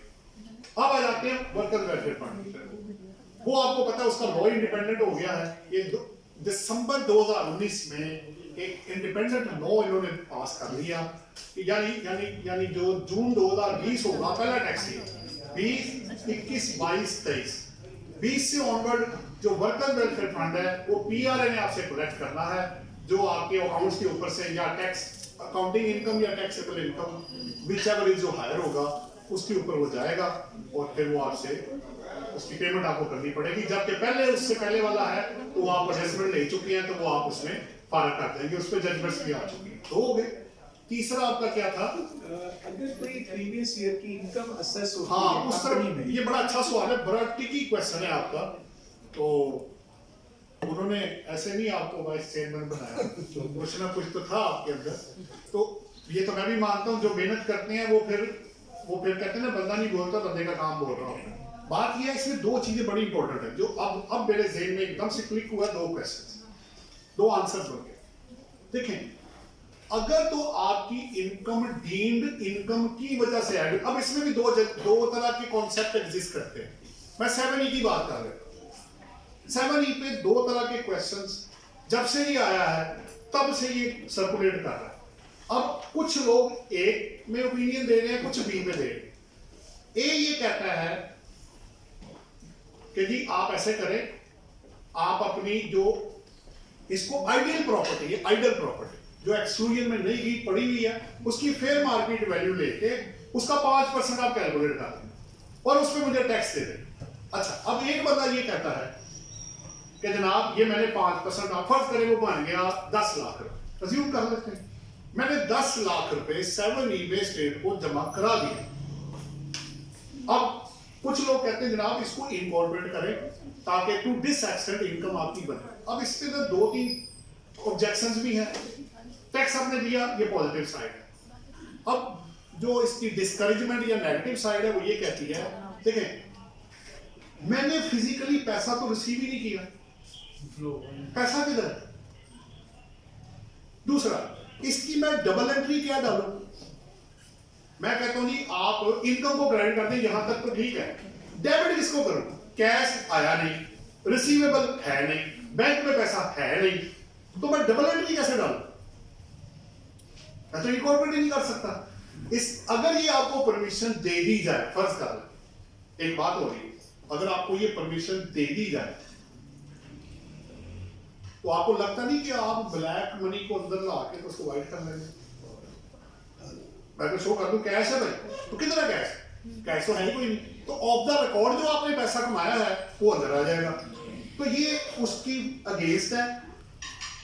कुछ उसकी फेवर में है कि नहीं भाई वो एक ही प्ली लेते हैं, जनाब जब टैक्स दिया तो इनकम इनकॉर्पोरेट कर, तो इनकम है किधर भाई? अब आ जाते हैं दूसरी तरफ। आपको याद होगा जब एमनेस्टी थी तो वो आपको एसेट और इनकम को इनकॉर्पोरेट करने की इजाजत देता है, लिखा हुआ उसके अंदर कि आप 18 की रिटर्न को रिवाइज करें। जैसे एक बंदे ने लैंड डिक्लेयर की, लैंड में उसने जो भी परसेंटेज 1, 2, 3 जो भी था पे कर दी, उसने लैंड डेबिट की, इनकम को क्रेडिट किया और उसको इनकॉर्पोरेट कर दिया बुक्स के अंदर। फिजिकली तो लैंड आई है वो तो एग्जिस्ट करती है, वो मैंने इनकॉर्पोरेट करनी है। क्रेडिट भी आपको मिल गया है। एक बात हो रही है, आपने इनकम में क्रेडिट तो कर दिया, पर इनकम है किधर? वो फिजिकली पैसा किधर है भाई? फिजिकल पैसा भी तो देखना है ना, मेरे पास होना भी तो चाहिए। अगर आपको याद हो तो कैश इन हैंड को वो कहते थे पहले बैंक में जमा कराओ, फिर वो वाइट होगा तुम्हारा। उस तरह नहीं तुम्हें बुक्स में इनकॉर्पोरेट करने देना। अब आगे एंट्री डाल दो जी 100 मिली, आप अभी बैंक में पैसा जमा कराएं, उसकी आप यूनिवर्सिटी अवेल कर ले, तो फिर आप पैसा बाद में निकाल के इस्तेमाल कर लें। तो ये एक तरीका उन्होंने डिवाइस किया था। अब आ जाते हैं कि अगर पिछली कोई असेसमेंट हो जाती है, उसी बेस पे मेरी वो इनकम इनहेंस कर देते हैं और उस पर ज्यादा टैक्स मुझसे ले लेते हैं, तो सवाल ये है कि अगर तो आपके एक्सपेंसिव डिसलो हुए हैं, तो वो तो ऑलरेडी बुक्स में आउटफ्लो हो चुका हुआ है, वो इनफ्लो तो बन नहीं सकता। एक ये मसला है। अब वो इनकॉर्पोरेट अगर आप कर भी ले तो 2 ऑब्जेक्शन लग जाएंगे। एक, क्या लॉ ने इनकॉर्पोरेट करने की परमिशन दी? नंबर 2, फिजिकली पैसा किधर है? ये 2 चीजें उसके अगेंस्ट है, लेकिन एक पॉइंट फेवर में है। पैसे तो लिए आपने मुझसे, आपने मेरी इनकम तो बढ़ाई है, मुझे उसका क्रेडिट तो दें आप। वो कह रहा है भाई आपके खर्चे डिसलो, आपने नॉन कंप्लायंस ऑफ लॉ की थी, आपने क्रॉस चेक नहीं किया, आपने टैक्स नहीं काटा, आपके पास सपोर्टिंग नहीं है, ये बिजनेस का एक्सपेंस ही नहीं है, हम मानते ही नहीं, तो वो तो ऑलरेडी इनकॉर्पोरेट हुआ है। दूसरा, लोन अगर इनकम बनता है तो लोन तो ऑलरेडी कैश फ्लो में आप ले चुके हैं, दोबारा से कैसे आएगा? लेकिन एक ही पॉइंट फेवर में है जो मिर्जा साहब ने रेज किया, वो ये है कि भाई मैंने इस पे टैक्स दिया है, इसका क्या करें? तो उसने कहा गलती भी तो तुमने की ना, तुमने गलती की तो इनकम बढ़ी। इसका ये मतलब नहीं कि तुम्हारी इनकम इंक्रीज कर रही है, तुम्हारे नॉन कंप्लायंस ऑफ लॉ की वजह से तुम्हें ये टैक्स देना पड़ रहा है। तो ज्यादा पॉइंट मिर्जा साहब अगेंस्ट है और ये टैक्स वाला पॉइंट फेवर में है। जनरल बात ये हर एक के साथ होता है, बिल्कुल हो रहा है। नहीं, मतलब एक असेसमेंट होती है, शोकाज आता है। अब हम जिस केस में रिफंड क्लेम करते हैं वो शोकाज करके तुम्हारी पहले तो इनकम लेवल कर देता है। हमारा रिफंड बेसिकली होता क्या है कि मेरे केस में उन्होंने मेरी इनकम राइज की है, मैंने रिफंड क्लेम किया, उन्होंने मेरी इनकम बढ़ा दी। इनकम बढ़ा के उन्होंने मेरा जो रिफंड का टैक्स था उसको उन्होंने कर दिया, मुझे ऑर्डर दे दिया। टैक्स पेयर कहता है मैंने इसको कंटेस्ट नहीं करना, मैं आगे अपील में नहीं गया, मैंने एक्सेप्ट कर लिया। ठीक हो गया। अब यहाँ फर्ज कर ले मेरी जो अकाउंट्स हैं, बुक्स ऑफ अकाउंट्स हैं, मेरे आज के जो बुक्स ऑफ अकाउंट्स हैं, पिछले बुक्स ऑफ अकाउंट्स में तो मैं उसको छेड़ ही नहीं सकता जी। अगर ये मुझे उसने 1 करोड़ के ऊपर 29% टैक्स लगा के एक असेसमेंट ऑर्डर पास कर दिया जिसको मैंने एक्सेप्ट कर लिया और मेरा रिफंड उसने रिड्यूस कर दिया, तो एक ऑर्डर तो आ गया, एक इनकम तो आ गई। क्या मैं इसको, मैं वैसे एजुकेशन पर्पस के लिए अच्छा सवाल है आपका, क्या मैं इसको इनकम फ्रॉम अदर सोर्स में आज की बुक्स ऑफ अकाउंट्स में ले सकता हूँ जिस साल में वो ऑर्डर पास हुआ है? देखिए जितने भी ऑर्डर्स हम पहले रिसीव करते रहे आज तक, क्योंकि मैं इस ऑर्डर को कंटेस्ट नहीं कर नहीं, ठीक है, ठीक है। कंटेस्ट करूंगा तो सवाल कुछ और बन जाए। लेकिन 3 क्वेश्चंस का जवाब देना जरूरी है। पहला, क्या ये किस वजह से इनकम बढ़ी थी? आपकी एक्सपेंसेस की डिसेबिलिटी बस कर ले, उन्होंने मेरी सेल को एक्सेप्ट नहीं किया और कहा जी अनरजिस्टर्ड सेल है, एक मिसाल है, अब नहीं मानते कि आपकी सेल इतनी है, इसको एनहांस कर रहे हैं, एनहांस करके उन्होंने ऑर्डर सेल पे देखिए, सेल की सिचुएशन डिफरेंट होगी, फिर देखना पड़ेगा कि ये सेल बुक्स में इनकॉर्पोरेट हुई है कि नहीं हुई, फिर कुछ सोचा जा सकता नहीं हुई। है। फिर मैंने कहा ना, ये इनकम इनहेंस किस वजह से हुई है, वो फैक्टर्स और ग्राउंड चेक करने पड़ेंगे। लेकिन ये अक्सर होता है, ये हर साल में आपकी, अब देखिए ना, आप 2018 की असेसमेंट अब हो रही है, आपके हर केस में 2018 की असेसमेंट होगी क्योंकि वो टाइम बार हो रहा है। आपका क्वेश्चन मैं ले लेता हूं, इसको दोबारा इस पे सर्च करते हैं क्योंकि कितनी भी, अच्छा एक और भी मैं ऐड कर देता हूं। आपको जब भी विद होल्डिंग टैक्सेस आप नहीं काटते तो 161(205) में असेसमेंट करके वो आपको दे देते हैं, आप टैक्स जमा करा देते हैं या एडजस्ट कर लेते हैं, तो इसका क्रेडिट जिसका टैक्स है उसको कब मिलेगा? वो तो रिटर्न फाइल कर चुका है। फर्ज करें मैंने एक पार्टी का 5 लाख टैक्स नहीं काटा, या अगर काटा तो मैंने जमा नहीं कराया, एक बात कर रहा हूं, मैंने पैसे उसको दे दिए, मुझे नहीं पता लगा, मैंने वो 5 लाख उसके बिहाफ पे जमा करा लिया है, तो क्या उसने इसका क्रेडिट लिया कि नहीं? आपको ये भी उसकी रिटर्न में चेक करना है। अगर वो अपनी लायबिलिटी डिस्चार्ज कर चुका है तो 2 दफा टैक्स कलेक्ट नहीं हो सकता। अगर उसने अपना टैक्स ड्यू टैक्स दे दिया है, आप उसकी रिटर्न को यूज कर लें, लेकिन क्या वो अपनी रिटर्न आपको देगा? इतना कॉर्पोरेट आपके साथ करेगा, क्योंकि 2 दफा नहीं, 1 दफा टैक्स होना है। प्राइमरी रिस्पॉन्सिबिलिटी पेयर की है और सेकेंडरी रिस्पॉन्सिबिलिटी, जैसे मैंने कहा, डुअल रिस्पॉन्सिबिलिटी डालनी है। रेसिपिएंट को भी पकड़ ले, लाओ भाई तुम तो पैसे दो, उसने नहीं दिए तो तुम दो पैसे। जैसे सैलरी पे आपका एम्प्लॉयर आपको पूरी सैलरी दे देता है, जब आप रिटर्न जमा कराएंगे तो विद द रिटर्न रिस्पॉन्सिबिलिटी वो एम्प्लॉय की होगी, वो एम्प्लॉयर की नहीं है। तो फिर उसको वो टैक्स जो है अगर जमा नहीं हुआ या काटा नहीं गया तो उसको विद द रिटर्न वो देना पड़ जाएगा। लेकिन एक वक्त में एक ही दफा टैक्स होगा, 2 दफा नहीं होगा। अब या तो वो पेयर पे कर दे या वो रेसिपिएंट पे कर दे। बहरहाल इसको काफी सवाल ऑल्टरनेट कॉर्पोरेट टैक्स आज वो रह गया था। देखिए मुख्तसर सा जवाब ये है, पता क्या है, ये पाकिस्तान के अंदर ये पहले नहीं था, ये कॉन्सेप्ट इंडिया से इम्पोर्ट हुआ। असल में होता क्या था, ये क्यों आया? लोग क्या करते थे कि अकाउंटिंग के अंदर प्रॉफिट डिक्लेयर कर रहे होते थे, टैक्स के अंदर डेप्रिसिएशन, अनरिजर्व्ड डेप्रिसिएशन, उसकी वजह से लॉसेज आ रहे होते थे, तो वो टैक्स नहीं जमा कराते थे। तो उन्होंने कहा ऐसे करो यार, इधर तो प्रॉफिट आ रहा है ना, तो इसको इधर से भी पकड़ लो। एक तरह का रेवेन्यू जनरेट करने का एक अल्टरनेट वे उन्होंने निकाल लिया कि इसके अकाउंटिंग प्रॉफिट का आप जो 113C के अंदर है वो कैलकुलेट करें और उस ऑब्वियसली उसमें एग्जैक्ट और कुछ चीजों को बीच में से निकाला हुआ है, तो वो फिर आपको 17% वो लेगा आपके accounting profit under section 113C या normal tax whichever is high. Basically ये उसके अंदर एक रेवेन्यू जनरेट करने का एक और तरीका उन्होंने डिवाइस किया। क्यों हुआ वो भी मैंने आपको बता दिया। जी किसी और का कोई लास्ट क्वेश्चन? जी कंपनी है सिंगल मेंबर कंपनी, वो बंद है, तो उसकी रिटर्न फाइल करना जरूरी है जैसे कि आपने बताया। तो सर उसके अकाउंट्स जो है चार्टर्ड अकाउंटेंट से वो जरूरी है? जी ऑब्वियसली बैलेंस शीट तो फिर आप बनाएंगे ना। अगर आपने बनाई थी तो इनकॉर्पोरेशन के खर्चे, शेयर कैपिटल या वो पैसा लिया गया, बैंक स्टेटमेंट में एंट्रीज, वो चीजें आप टैली करेंगे ना। और अगर फी भी आप पे करेंगे तो बैलेंस शीट बना के तो जो पॉलिसीज वगैरह नोट्स डाल के, और अब आपको पता होगा कि वो कोड जो है ना आई कैप इशू करता है, कोड के बगैर कोई बैलेंस शीट ऑडिटेड नहीं होगी। वो आई कैप ने जो कोड है ना वो जनरेट आपको आई कैप देगा उसको चार्टर्ड अकाउंटेंट को, ठीक है। तो वो डाल के तो तब आपके ऑडिटेड अकाउंट्स होंगे, क्योंकि कंपनी को एससीसी की तो छूट देता है कुछ केसेस में कि ऑडिटेड के बगैर कर ले। इनकम टैक्स लॉ में ऑडिटेड के बगैर है ही नहीं, तो आपको एससीसी का कोई बेनिफिट नहीं होगा। इनकम टैक्स वाले ने ऑब्जेक्शन लगा देनी है कि आपने ऑडिटेड अकाउंट्स 34 सेक्शन में रूल मैंने अभी आपको दिया, आप जाकर उसको पढ़ लीजिएगा। उसमें कंपनी को ऑडिटेड अकाउंट्स फाइल करना लाजमी है, उसमें अनऑडिटेड का कॉन्सेप्ट अवेलेबल नहीं है। तो सर ये क्या बंद हो सकती है कंपनी को? बिल्कुल हो सकती है। वो फिर आपको इसका क्लोजर ऑफ बिजनेस और सारा वो आपको एससीसी का प्रोसेस है वो आप पूरा करेंगे, तो फिर आप ऑब्वियसली टैक्सेस से भी एनओसी लेके तो तब आपका क्लोजर ऐड आएगा। सारा प्रोसेस होता है, रजिस्ट्रार ऑफ फर्म भी इसी तरह करता है, ड्यू प्रोसेस है, वो करके वहाँ प्रेजेंटेशन होगी पार्टनर्स की, डायरेक्टर्स की, उधर भी, तो तब जाके फिर न्यूज़पेपर में ऐड करके कि कोई ड्यूज तो एरिया नहीं है, तब वो आपका क्लोजर ऑफ जो नाम होगा वो बंद किया जाएगा।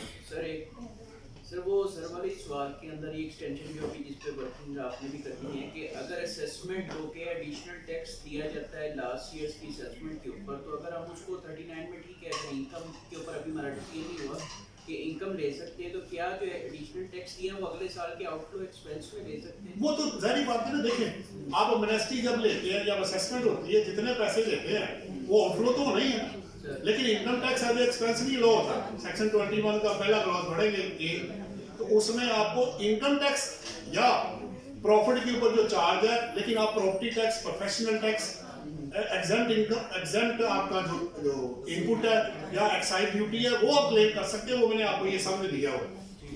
ये income tax under the income tax ordinance claim नहीं कर सकते, सिर्फ उस साल का या पिछले साल? कोई भी नहीं। Income tax as expense law होता ही नहीं है भाई इनकम टैक्स लॉ में। ठीक हो गया जी। मेरा ख्याल है कि आज के लिए इतनी खुराक काफी है।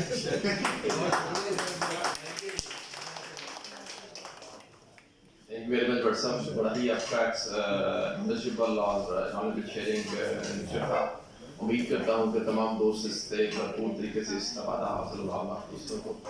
एक बात इसमें अभी भट्ट साहब ने ऐड की थी, अब अपवर्ड रिवीन का टाइम आ गया है, उस पर मैं गुजारिश कर दूं कि जब पहले आरएस था उसमें ये एग्जिस्ट करता था, ये आरएस 2.0 आया था तो इन्होंने ये टैब रिमूव कर दिया था, which act was totally unlawful। क्योंकि कानून में ये प्रोविजन 114(6) में मौजूद थी कि मैं जब अपवर्ड रिवीजन करता हूँ तो मुझे परमिशन लेने की जरूरत नहीं है कमिश्नर से। दैट इज सेटल्ड लॉ है, इसके ऊपर कोई दूसरी राय नहीं थी। लेकिन पिछले 6 माह से हमारी एफपीआर के साथ खासी लड़ाई गई, काफी ज्यादा उनके साथ हमारी डिबेट्स हुई। एक मेंबर पॉलिसी साहब थे, वो इस चीज को एक्सेप्ट नहीं करते थे, वो वहां पे और को एंड पा रहे थे। उस वजह से ये मामला काफी लटका रहा। पाकिस्तान टैक्स बार का भी इसमें बड़ा कंट्रीब्यूशन है। हमारी लाहौर टैक्स बार की 2-3 मीटिंग इस्लामाबाद में जाके उनसे मेंबर आईटी से, मेंबर पॉलिसी से, मेंबर ऑप से हमारी हुई। फिर अल्लाह पाक का एहसान है, फिर जाके ये मामला जो है रिजॉल्व हुआ है। और ये उन्होंने कोई हम पे एहसान नहीं किया है, ये अकॉर्डिंग टू लॉ सेटल हुआ है। ये उनकी कोई हम पे मेहरबानी नहीं है, उन्होंने जो भी किया वो कानून के मुताबिक बात की है। तो बहरहाल मैं इसके पे अल्लाह पाक का शुक्र अदा करता हूँ कि उन्होंने हमारी बात को माना और इस चीज़ को हमें ये फैसिलिटी दी जो अकॉर्डिंग टू लॉ है। सेकंड बात, मैं मिर्जा साहब की बात जो है वो जो इन्होंने बात की, आप दोस्त बैठे, इनकॉर्पोरेट करने की जो इनकम असेस हो जाती है, एनहांस हो जाती है, तो इसमें लॉ में तो ऐसा प्रोविजन कोई नहीं है कि जो जो इनकम मेरी एनहांस होगी फॉर व्हाटएवर रीजन, वो डीम्ड इनकम है या 174(2) की एडिशन है, ऐसे में लॉ में कोई प्रोविजन एग्जिस्ट नहीं करती कि मैं उस इनकम को अपने बुक्स में इनकॉर्पोरेट कर सकूं। ये एक डिबेटेबल इशू है। मुझे इनकी बातों से याद आया, 80s की बात करूंगा। आप सेक्शन 111 है, सेक्शन 79 के ऑर्डिनेंस में सेक्शन 13 होता था जिसमें अनएक्सप्लेन्ड एडिशंस होती थी। तो उस दौर में 80s में जजमेंट आई थी, आई थिंक अगर उसका नाम मुझे याद पड़ा, नवाज प्रॉपर्टी डीलर समथिंग था। वहां पे कि अगर 1 साल में सेक्शन 13 में आपकी एडिशन 10 लाख की हो गई है, फर्ज करें वो साल 2020 है, मैं आपकी बात कर रहा हूँ, 21 में फिर आपने कोई प्रॉपर्टी की जो है परचेज की है, वहां पे भी आपके सोर्सेज अवेलेबल नहीं है, एक्सप्लेनेबल सोर्सेज, तो वहां पे उन्होंने होल्ड किया था कि जो 10 लाख की एडिशन आपकी पहले साल में हुई है वो एडिशन आपको सब्सिक्वेंट साल में अवेलेबल होगी। और सब्सिक्वेंट साल में फर्ज करें आपकी एडिशन 20 लाख बन रही है सेक्शन 13 में ही, आप करंटली सेक्शन 111 में, तो आपका 10 लाख का बेनिफिट वो आप देंगे और जो बैलेंस होगा वो रेजिड्यू आप ऐड कर सकते हैं, टोटल आपकी एडिशन ही होगी। ये नवाज प्रॉपर्टी डीलर का केस है, साइटेशन में साहब कोशिश करूंगा मैं उसको तलाश करूं। तो ये डिबेटेबल है। ये 79 के ऑर्डिनेंस में बात कर रहा हूं, 2001 के ऑर्डिनेंस के हवाले से अभी तक मेरे नाक़िस इल्म के मुताबिक कोई जजमेंट नहीं आई, लेकिन दैट विल सपोर्ट सेक्शन 13 और सेक्शन 111 पैरेलल सेक्शन है, डिफरेंस उसमें नहीं है। तो अगर आप इसमें बिस्मिल्लाह करें, हम आपके साथ हैं, कोर्ट पे जाना पड़ेगा ना, डिपार्टमेंट नहीं मानेगा तो कोई बात नहीं, हम लड़ेंगे तो लॉ इंशाल्लाह डेवलप होगा। और आप माशाल्लाह इसमें पहला बारिश का कतरा इंशाल्लाह साबित हो गया। आप इसको फाइट करें, हम इसको जो है इंशाल्लाह आपके साथ खड़े होंगे। लास्ट में मैं अपने भाई अपने दोस्त मिर्जा अतीक रहमान साहब का शुक्रिया अदा करना चाहूँगा, क्योंकि ये बात के साथ हमेशा ही बड़ी मोहब्बत करते हैं, बड़ी शिफकत करते हैं। हमें बात की कॉरेस्पॉन्डेंस के लिए जो है वो फाइल कवर्स दरकार होती हैं, जो उसमें डेफिनेटली डिफरेंट जो कॉरेस्पॉन्डेंस डिपार्टमेंट के साथ होती हैं, मुख्तलिफ और होती हैं, तो उसके लिए हमेशा ये बात को जो है वो फाइल कवर को डोनेट करते हैं। इस बार भी हमारे फाइल कवर्स खत्म हो गए थे, तो मैंने इनको रिक्वेस्ट की मिर्जा साहब हमेशा की इस तरह भी आप बात के साथ शिफ्ट करें, तो मैं इनके शुक्रगुजार हूँ कि इनके मेरी दरख्वास्त के ऊपर इन्होंने बात उनको एक बार फिर बात जो है वो डोनेट की है प्रिंट करवा के फाइल कवर, मैं इनका शुक्रिया अदा करता हूँ। एंड पे मैं अपने कैबिनेट की बिहाफ के ऊपर तमाम दोस्तों का, बहनों का शुक्रिया अदा करता हूँ। आज के लेक्चर में तशरीफ लाए, उम्मीद है आप इससे भरपूर मुस्तफीद होंगे। Thank you very much everybody, thank you.